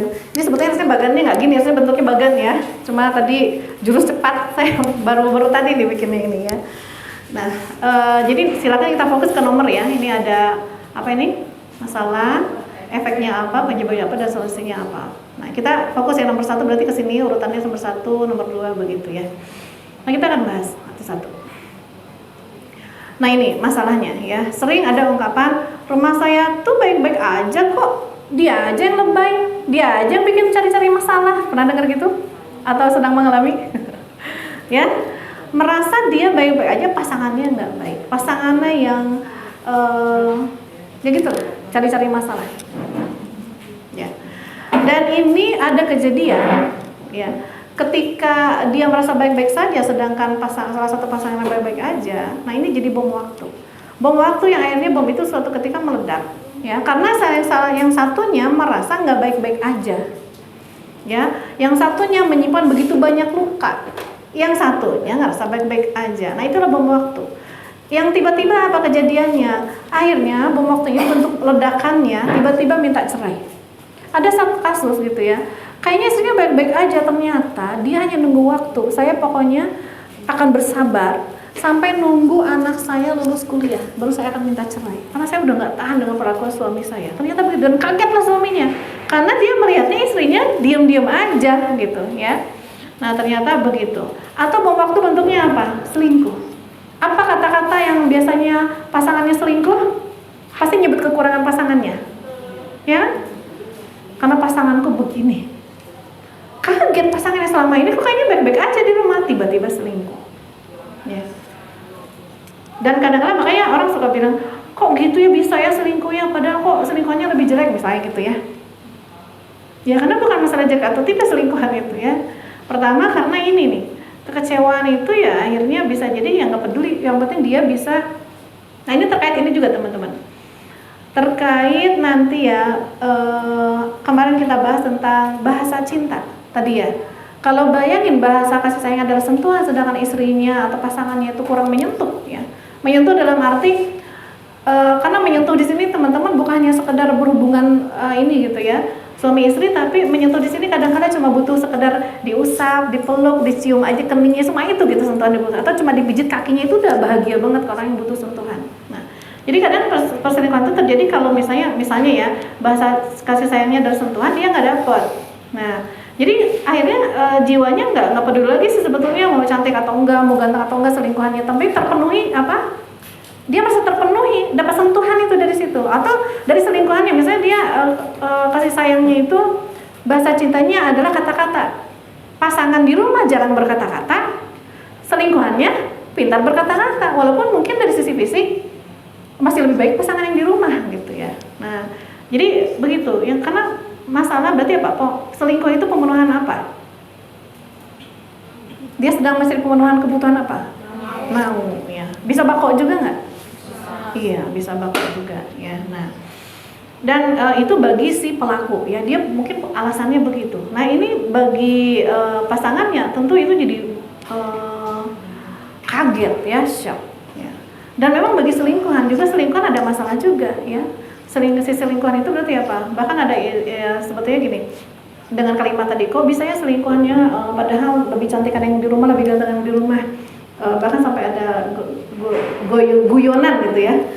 Ya karena untuk jadi selingkuhan itu nggak perlu cantik, nggak perlu ganteng, perlunya apa? Nggak tahu diri katanya.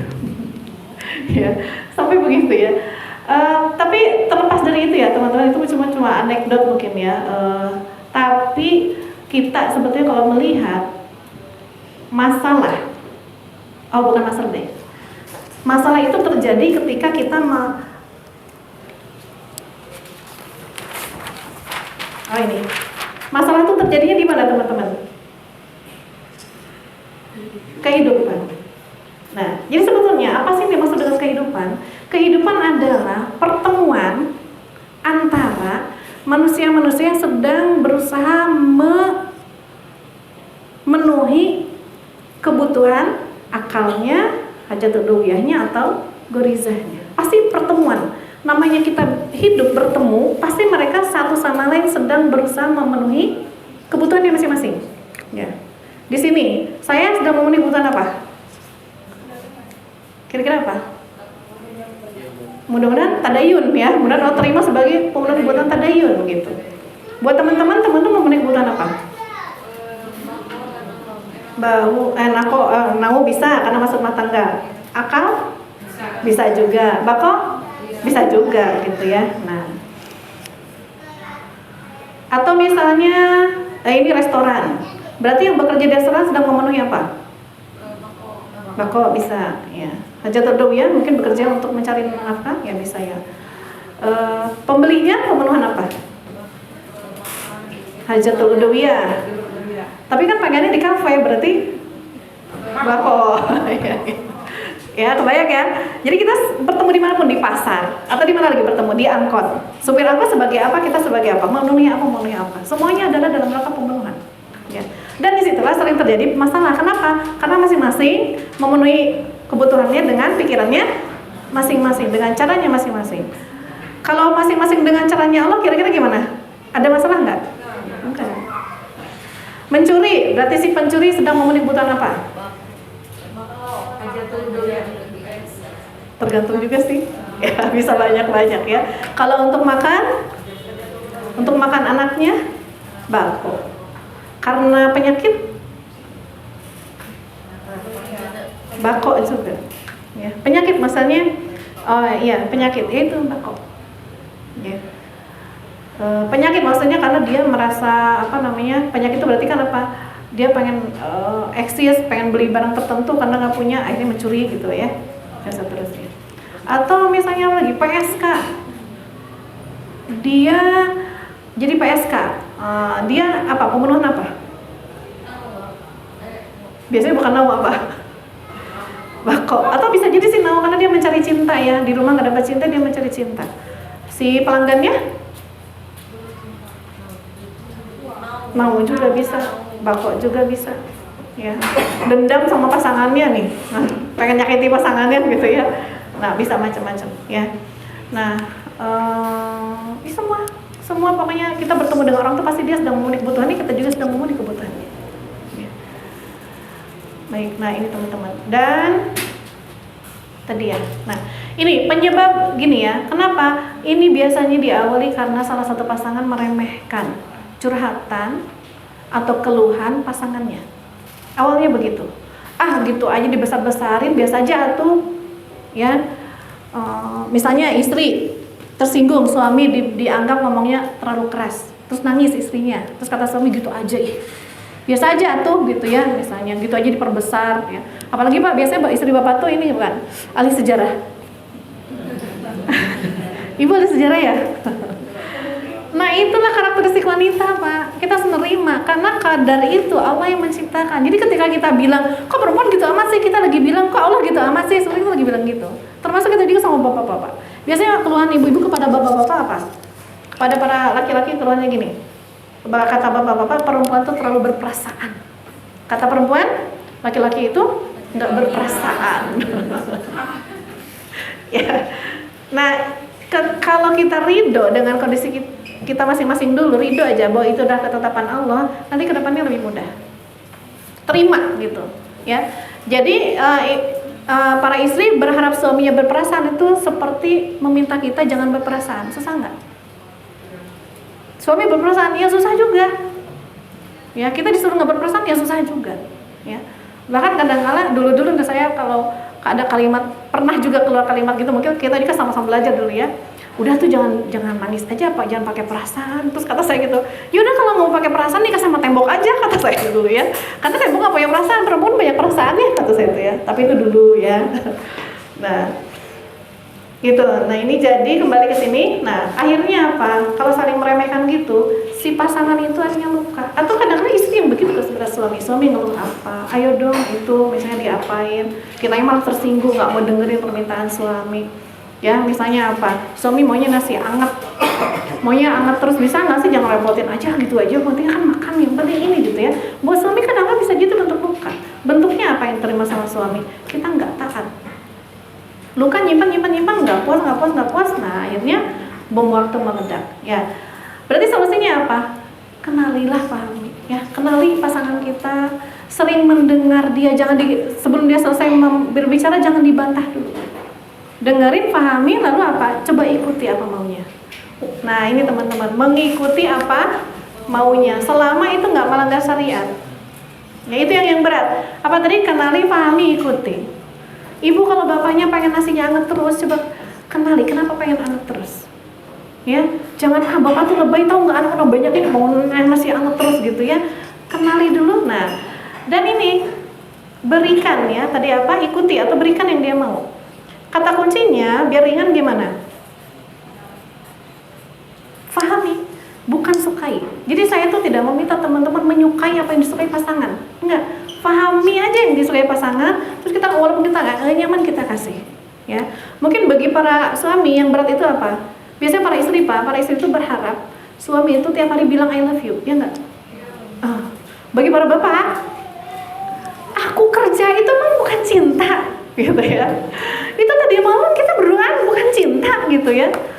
Lebay deh, nah buat bapak, ibu-ibu tuh baik gitu ya. Tapi buat istri itu kebutuhan, terus gimana? Yang salah siapa? Yang salah nggak ada yang salah, nggak ada yang benar juga, duduk aja gitu ya. Gimana tadi? Kalau kayak kemarin saya bilang itu, saya dengan suami di sini, saya di sini, kita masing-masing satu turunin, satu naikin, jadi di tengah. Nah, istri ya jangan minta setiap hari lah, bapak udah mulai lah minimal sebulan sekali dulu I love you gitu ya. Nah gitu, jadi akhirnya di tengah-tengah gitu. Yang satu turunin standar, yang satu naikin dikit. Jadi gimana? Bahagia dulu deh, insya Allah sederhana. Walaupun mungkin awalnya nggak nyaman, getek gitu ya, nggak biasa bilang I love you, suruh bilang I love you, getek banget gitu ya. Nah, nggak apa-apa dimulai. Nah itu dulu ya, udah asar, Itu azan di mana? Hah? Saya kok dengarnya ada suara azan di HP, ya. Tapi udah masuk asar belum? Nah itu kayaknya waktu asar Indonesia bagian mana ya? Masih lama. Ya. Ya. Kita lanjut ya. Nah ini jadi teman-teman kita ini sebetulnya sedang berusaha mapping masalah kita itu apa, penyebabnya apa, ya. Nah, atau begini, kalau kita mau detail dengan materi kemarin, ya. Bagi yang akhirnya merasa diremehkan, berarti dia masalahnya di apa? Materi hari kemarin, coba kira-kira di mana kaitannya? Dia merasa diremehkan, berarti dia merasa sombong, ya. Jadi dua hal, yang satu berusaha kenali, yang satu jangan merasa diremehkan. Tawadu lah gitu, ya. Yang ngerasa diremehin terus belajar tawadu, belajar ikhlas, ya. Jadi kalau saya ada mungkin satu kalimat yang mudah-mudahan bermanfaat buat teman-teman, ya, terkait dengan bagaimana supaya kita itu ketika dihina, difitnah, direndahkan, dijatuhkan, kita biasa aja. Kan yang tawadu tuh gitu ya, biasa aja. Nah, gampang kuncinya. Jatuhkanlah diri kita sejatuh-jatuhnya sampai nggak ada yang sanggup lagi menjatuhkan kita. Hinakanlah diri kita sehina-hinanya sampai nggak ada yang mampu menghinakan lagi, ya. Apalagi seperti itu mudah, ya, mudah. Sehingga kita dihina biasanya karena kita udah memang merasa diri kita itu hina, ya, termasuk diremehkan, ya. Nanti kembali kalau ke masalah ilah, berarti apa? Kita berharap sama makhluk, ya, berharap makhluk yang mencukupi, yang mendengarkan kita, yang paham kita, itu enggak, ya. Awal-awal oke lah, ini memang gorizah, ya.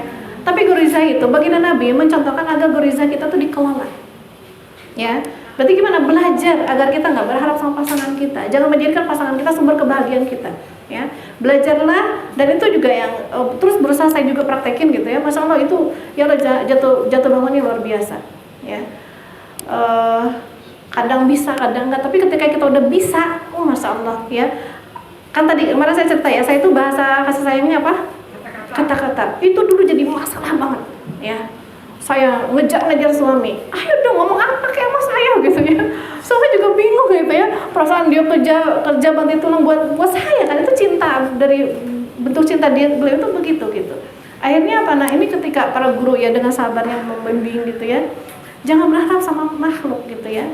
Kita nggak butuh motivasi dari pasangan kita. Awalnya mungkin masih butuh gitu ya, butuh kata-kata, butuh pujian. Udah fokus aja kita pengen dipuji Allah, sibuklah biar Allah memuji kita. Nah gitu, akhirnya lama-lama ya dengan bertahun-tahun tuh prosesnya udah mulai bisa nerima gitu ya, nerima walaupun nggak dikata-kata, saya fokus ke Allah aja. Itu lebih damai, lebih tenang, bahagia, jadi nggak ada keributan lagi gitu ya. Dan setelah saya fokus gitu, suami itu malah jadi sering ngomong gitu ya. Yang tadinya dituntut nggak ngomong-ngomong, saya nggak nuntut, fokus ke Allah, akhirnya beliau jadi sering ngomong.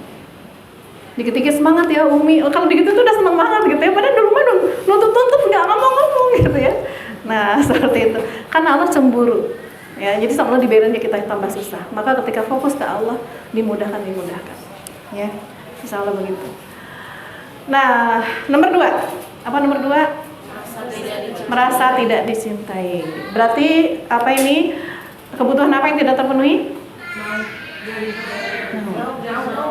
Ya, goriza no. Akhirnya ini ya, luka. Penyebabnya tangki cinta kosong. Nah ini saya pengen deketin tentang kemarin tangki cinta. Ada yang masih ingat bahasa cinta ya? Apa yang pertama? Bukan yang ini. Ya, tangki ya. Saya senangnya bilangnya tangki ya. Tangki cinta. Kita akan lihat lebih detail lagi. Satu apa? Sentuhan. Kedua, hadiah. 3, quality time. Keempat, ya, kata-kata. Kata-kata itu bisa bentuknya pujian, motivasi ya. Apalagi? Pelayanan. Nah, kita akan bicara efek ketika tidak ya. Ketika tidak banyak disentuh, efeknya kira-kira apa? Dia main tangan biasanya. Suami main tangan, anak suka mukul ya, nyakitin orang lain, nyubit apa, nendang itu ya, fisik. Nah biasanya itu bahasa cinta yang tidak terpenuhi. Kalau suami kita, pasangan kita kayak gitu, istri kita ya, dari kecil mungkin tidak terpenuhi. Ya sering main tangan gitu.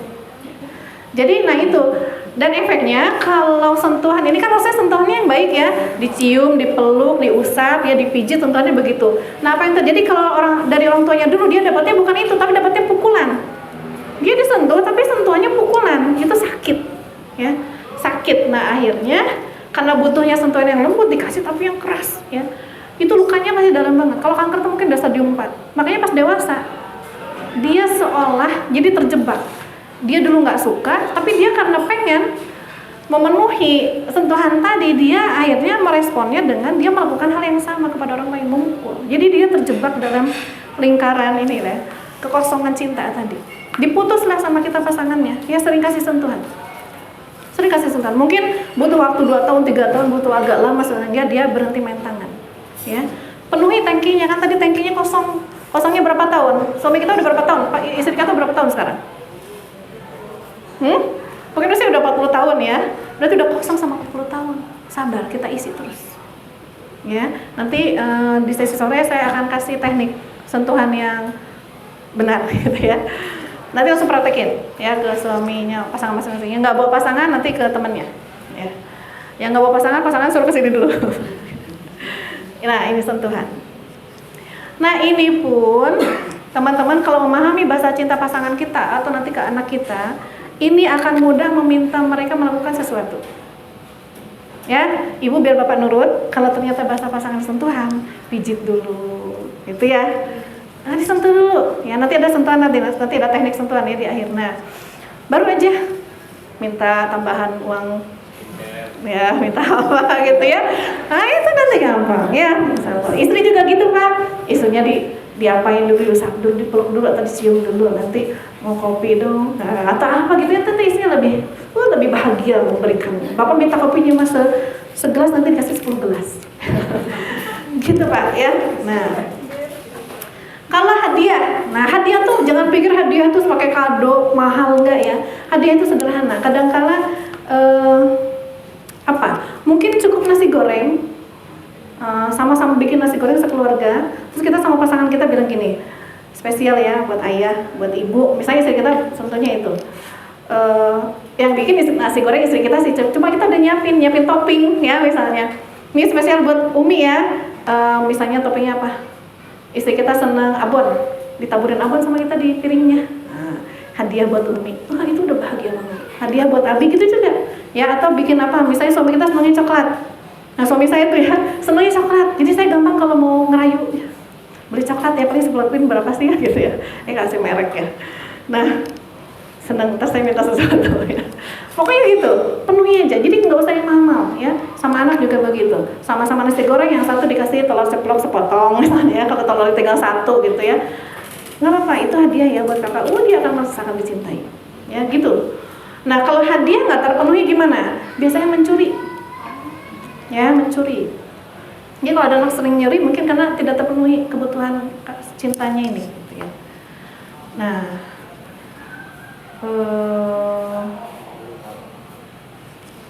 ya, nah kemudian quality time itu dia sering merasa kesepian akhirnya kalau tidak terpenuhi, kesepian gitu. Padahal suaminya ada sebelahnya, tapi suaminya gimana? Nah, jadi Pak, quality time itu gimana? Misalnya apa aja ya? Quality time itu adalah di mana waktu kita tuh nemenin pasangan kita. Nggak perlu lama. Misalnya kalau anak ya suka ini, nggak ada anak kita lagi pegang HP dia kepo, ikut baca. Nah sebetulnya dia itu quality time ininya. Apa namanya? Kayak saya ada ponakan di rumah ya. Itu yang satu itu yang laki-laki, 2 ponakan, yang satu laki-laki. Kalau saya lagi kajian online gitu ya, dia tuh sebelah saya aja gitu, diam aja. Saya awalnya, kakak ngapain sih bengong aja sini, main aja sana. Saya awalnya nggak ngerti gitu ya. Ternyata setelah belajar ini, oh itu bahasa cintanya itu quality time. Ya. Nah itu jadi nanti kalau tidak terpenuhi gimana, dia merasa kesepian. Dia hanya sering mengurung diri di dalam kamar, nggak mau keluar, nggak mau ketemu orang ya. Apalagi kalau anaknya introvert juga, wah ya, pasang kita introvert. Nah gitu. Kalau istrinya Pak atau pasangannya nggak mau sering diajak keluar, ya mungkin tadi kekurangan quality time-nya. Terus gimana solusinya? Kita temenin, ya. Suami kita, misalnya kita tahu ternyata quality time ya, pas beliau mungkin main HP, nggak apa-apa, temenin aja, temenin sambil dipijitin, temenin aja gitu ya. Atau nanti pas kita kepo dikit, dia lagi buka ini, misalnya suami lagi buka main bola, obrolin tentang bola. Nah dia ngerasa ditemenin. Kalau istri quality time, bapak temenin lah di dapur. Masak ya, sini dibantuin motong apanya gitu ya. Nyalain kompornya doang, 5 menit aja, udah bahagia banget itu orang yang quality time itu ya. Jadi berduaan tapi kualitasnya ada kualitas, bukan berduaan tapi masing-masing dengan kesibukan masing-masing ya. Nah kalau yang orang udah anak atau pasangan kita, karena mungkin udah tahunan ya quality time gitu, mungkin awal-awal dia ditemani tuh justru nggak suka. Anak juga yang quality time, dia sering menyendiri, pas kita masuk itu biasanya ngusir, udah sana pergi, karena dia tuh udah ibaratnya tanamnya udah kesel banget gitu ya. Dari dulu sebetulnya butuh ditemenin, mungkin jiwanya juga nggak ngerti gitu kenapa dia nggak suka, pokoknya nggak suka aja orang tuanya masuk ya. Tapi tetap aja masuk, diam aja sebelah dia. Walaupun dia masih usir, nggak diam aja, enggak bunda mau nemenin ya. Misalnya suami juga gitu, dilihat juga, tapi ya jangan kita salah gitu bahwa pasangan kita sebetulnya bukan quality time ya gitu. Dia malah nggak suka kita ada di sebelahnya kalau bukan quality time ya. Begitu, jadi nanti dicari. Nah termasuk ini kita kalau mau nyuruh juga jadi gampang ya. Misalnya nyuruh anak hafalan, ayo cepat hafalan, jangan disuruh begitu, sini hafalan ditemenin sama umi. Nah suami juga gitu ya, kita ibu bapak ke istri juga gitu. Nanti kalau mau nyuruh istri apa, minta apa ya, sambil ditemenin dulu apa, nanti biasanya mau. Misalnya kita mau minta, udah mah dikasih masakan, kita nggak cocok, mau minta istri kita ini lagi. Nah bu, bikin ini yuk, barengan yuk gitu. Padahal kita sebelum pengen menu baru gitu ya, bikin bareng yuk. Pasti mau melakukan gitu ya. Nah anak pun begitu ya. Jadi kalau sholat, ayo coba sholat. Nah kalau anak quality time, yuk sholat sama umi yuk. Nah itu biasanya mau sholat. Nah kita jadi ngerti bahasa cinta itu banyak banget menyelesaikan masalah. Ya bisa mengurai banyak masalah. Apalagi, nah kata-kata. Nah orang yang bahasa kasih sayang kata-kata kalau tidak terpenuhi, efeknya apa? Bicaranya kasar, nyakitin, nyelekin ya, kebun binatang keluar semua. Nah parahnya gitu, kalau dia butuhnya kata-kata, ternyata dapat orang tuanya kata-kata kasar, lukanya mendalam ya. Nah ini maka kita penuhi. Nah termasuk gitu. Jadi kalau mau nyuruh juga gitu, dipuji dulu, disupport dulu ya. Ada misalnya istri ada istri yang malas kerja di rumah ya. Ada juga suami yang malas kerja di rumah. Nah kita kalau kenal ini nanti mau kerja deh ya. Yang terjadi apa? Kalau suaminya kata-kata butuhnya, dan misalnya saya banyak lihat kasus begitu. Ada para suami yang mungkin nggak mau kerja karena dengan pola asuh. Ada yang begitu ya? Nggak mau kerja dengan pola asuh. Dan qadarullah mungkin ininya adalah kata-kata bahasa cintanya. Yang terjadi sama istrinya apa? Bisa nggak sih kamu tuh kerja? Wah itu tambah jatuh, tambah nggak mau kerja. Apalagi terus kita itu mengambil alih. Ya. Kalau gini terus gimana? Ya udah saya kerja aja deh. Gitu. Tapi sambil terus ngomelin, sambil terus kerja. Yang terjadi makin kosong tangkinya. Makin luka dia makin nggak mau apa-apa. Ya. Bahkan terjadi apa? Karena dia tidak dapat kata-kata dari kita, malah dapat kata yang negatif terus, dia makin jatuh, akhirnya banyak kasus udah mah nggak kerja malah selingkuh. Karena dia merasa tidak cintai juga sama istrinya. Gitu ya. Kok bisa-bisanya ya udah nggak kerja, dinafkahi sama istrinya malah selingkuh juga. Laki-laki tidak tahu diri, padahal mungkin kita istri yang tidak tahu diri, gitu ya. Kita salah memperlakukan suami kita. Nah, tapi sang suami yang seperti itu juga harus tahu diri dong, gitu ya, sama-sama lah, gitu ya. Makanya dua-duanya harus belajar, gitu. Saya bukan mendukung suami yang terselingkuh itu ya, bukan ya. Maksudnya kadang-kala efeknya kita yang menabur. Salah satu dari pasangan yang menabur akhirnya jadi menuai. Ya kita nggak paham, nah ini betulnya pahami. Oh pasangan kita tuh begitu. Harusnya kan kawamnya ada, jiwa pemimpinnya ada. Kok saya nikah dia nggak punya jiwa pemimpin? Pasti karena pola asuh. Kenapa Allah pasangan kita dengan pasangan kita tadi? Allah mau nitip pasangan kita nih. Dia tuh sebetulnya ini yang terbaik buat kamu, tapi dia pola asuhnya salah, kamu yang perbaiki gitu. Begitu juga Bapak, ini dititip sama Allah, perbaiki. Karena dia pola asuhnya dulu begini, nah, kita perbaiki. Karena ini pasangan terbaik, insya Allah pasangan sesurga. Amin. Apalagi, nah ini kata-kata ya. Dan yang terakhir, pelayanan. pelayanan ini gimana ya? Kalau pelayanan itu ada ini ponakan saya nomor 2 ya. Saya contohnya ponakan. Awal-awal sebelum saya ngerti bahasa cinta, saya itu mikirnya ini ponakan gitu ya. Anak saya aja nggak gitu amat gitu ya. Dikit-dikit tolong ambilin itu, tolong ambilin ini gitu ya. Dia tuh nangis kalau diambilin. Saya pikirnya kok nggak mandiri-mandiri nih anak gitu ya. Setelah belajar saya pahami dan dia itu senang melayani. Dia tuh senang melayani ya. Biasanya gitu kalau orang buka bahasa kasih sayangnya kata-kata, dia senang berkata-kata, pintar berkata-kata ya gitu. Nah, bahasa kasih sayang pelayanan dia pintar melayani. Jadi kalau misalnya adek, tapi saya ke keponakan tuh memanggilkan diri saya tuh Umi gitu ya. Dek, Umi mau nge-zoom, Umi butuh sarapan, bikinin ini ya. Dia tuh bolak-balik, Umi ini ya, ini buah potongnya. Umi apa lagi? Umi, dia tuh senang layanin. Dek, Umi lapar bikinin telur. Dia senang banget masak. Siapa lagi yang mau? Wah, dia senang banget. Nah, baru saya ngerti, oh memang dia bahasanya pelayanan gitu. Jadi dia merasa atau pas bangun misalnya kita lagi riuh ya, adek bangun. Udah besar juga, biasanya kita gitu ya. Padahal dia pengen dilayani, cuma dilayani dipegangin doang gitu. Apa susahnya sih gitu tuh, ego kita tuh kadang terlalu ini gitu ya. Nah coba kita perhatikan pasangan kita ya. Biasanya maunya kayak raja banget suami aku, istri aku tuh ya Allah manja banget, gak mandiri dia mah. Bukan, mungkin bahasanya pelayanan. Gak apa-apa, kasih aja. Kalau pelayanan juga bukan suruh gendongin dia kemana, kan enggak gitu ya. Atau kadang-kadang kasih hadiah Pak ya, kalau istrinya ternyata bentuknya pelayanan. Bapak masuk kamar mandi, sikat tuh kamar mandi. Begitu sikat kamar mandi, Umi silakan mandi, udah bersih. Nah itu seneng banget Pak digituin ya, biasanya. Atau sekali setrikain bajunya nih, baju Umi gitu ya. Nah begitu. Kok kurang bersih? Ya, ibu ke suami juga begitu. Lihat kalau suaminya pelayanan, dan memang suami rata-rata laki-laki memang sukanya dilayani. Apalagi kalau bahasa saya yang pelayanan, istrinya nggak mau melayani, istrinya orang yang mandiri banget. Wah itu nanti terjadi huru-hara. Ya begitu ya, terjadi huru-hara. Coba saya mau nanya, sederhana nggak sebetulnya memperbaiki rumah tangga? Sederhana ya. Kita aja nggak mau belajar dari dulu, ya Allah ya. Tolong deh kita kemana aja. Nah gitu ya, baik. So giving dan giving, berikan. Walaupun butuh bertahun-tahun memberikannya, insya Allah nanti jadi baik, tambah baik lagi. Mau lagi? Oke, kita kasus ketiga. Apa nih? Allah dia mah nggak mempan.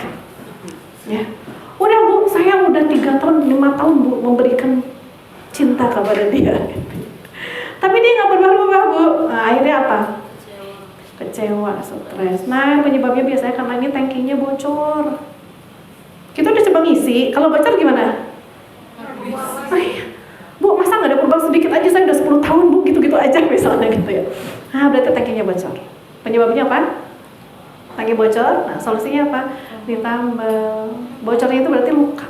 Ada luka itu masa lalu yang terlalu menganga, yang begitu. Jadi kita jangan terlalu fokus mengisinya dulu. Kalau ada luka tadi kankernya sembuhin juga, gitu ya. Gimana? Itu dibahasnya di Metanoia Self Healing. Gimana cara menyembuhkan lukanya, ya. Tapi benar kita tahu dulu lah, bahwa ada luka berarti. Ya. Kalau sulit nih, berarti ada luka, harus disembuhin lukanya, di healing. Ya walaupun nanti ada teknik healing yang saya akan share sedikit ya nanti di sore hari insya Allah. Yang fokus ke suami istri. Ya, nah ini kemudian apa nih? Bertepuk sebelah tangan. Akhirnya apa? Efeknya lelah, putus harapan. Nah ini sebetulnya kenapa sih kita ya bertepuk sebelah tangan tuh biasanya kasusnya gini.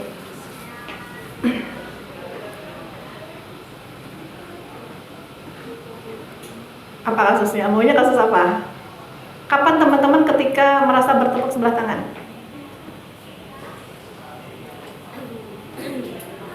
Ketika, ntar saya tadi contohnya itu. Nah ini contohnya gini deh. Kita lihat ke penyebabnya ya. Ekspektasi terlalu tinggi. Gini, teman-teman kalau teman-teman berharap nih ya. Berharap pasangan kita misalnya, apa harapan sama pasangannya apa? Pak? Nggak punya harapan. Ada istrinya sih ya, ini juga ada suaminya ya. Harapannya misalnya gini, harapannya suami saya romantis. Misalnya ya, terus faktanya gimana? Faktanya dia itu kaku. Jadi ngerasa bertepuk sebelah tangan nggak? Aku udah coba romantis bu, suami aku enggak. Iya, bertepuk sebelah tangan nggak? Kaku, karena dia kaku. Nah, berarti dilakukan gimana? Kira-kira apa solusinya? Di situ saya solusinya apa? Mapping. Ya. Nah, teman-teman, jadi mapping itu apa? Penataan. Ya. Jadi kita lihat penyebab tidak romantisnya, belum romantisnya pasangan kita, kaku ya. Sebetulnya kaku itu penyebab atau akibat juga? Kenapa dia kaku? Hah? Salah asuh juga. Salah asuhnya di mana kira-kira? Kok jadi orang kaku? Iya, kenapa dia serius? Biasanya kadang-kala karena dia sering dimarahi. Ya, keras. Dia tuh nggak tahu gimana caranya mencintai, lembut itu gimana karena sering dimarahi. Berarti dia itu kenapa? Kaku ada luka. Lukanya berapa tahun? 30 tahun misalnya. Ya, atau sebelum nikah usia berapa? 25. 25 tahun dengan orang tuanya, dia luka. Jadi dia kaku. Nah, kita pengennya romantis. Dan lukanya ini namanya luka 25 tahun, berarti memori banyak nggak? Ya, memori 25 tahun menyebabkan dia kaku. Kita menikah baru berapa tahun? 10 tahun, 11 tahun. Ya. Pengen suami kita romantis. Nah, itu ibarat begini. Tahu buah, pernah nanam buah nggak? Buah duren lah. Kalau ditanam dari bijinya sampai jadi durian itu berapa tahun? 4 tahun. 4 tahun. Dia akan menjadi durian. Nah, kita tuh harus punya ukuran begitu juga, ya. Atau misalnya dari Garut ke Surabaya berapa jam? 14. Naik kereta api 12 jam. Oke lah, 12 jam. Boleh nggak sih sebetulnya kita itu pengen ke Surabaya, tapi ekspektasi kita dalam 2 jam sudah nyampe? Pesawat. Hah? Bisa naik pesawat bu. Tapi di Garut pak, kan nggak ada pesawatnya di Garut. Gitu masalahnya, mustahil. Nah ini, pohon durian pun begitu. Kita kesel-kesel, pengen sebetulnya ini durian itu tumbuhnya 4 tahun, kita di tahun 6 bulan pertama udah ngomel-ngomel, ini kok nggak tumbuh-tumbuh? Ya, pengen hasil. Padahal kadang-kadang nyiramnya juga nggak tiap hari. Kebayang nggak? Itulah yang terjadi. Akhirnya kita merasa bertepuk sebelah tangan, capek, stres akhirnya. Nah sekarang berarti teman-teman kita butuh mapping dari mana dulu mulainya.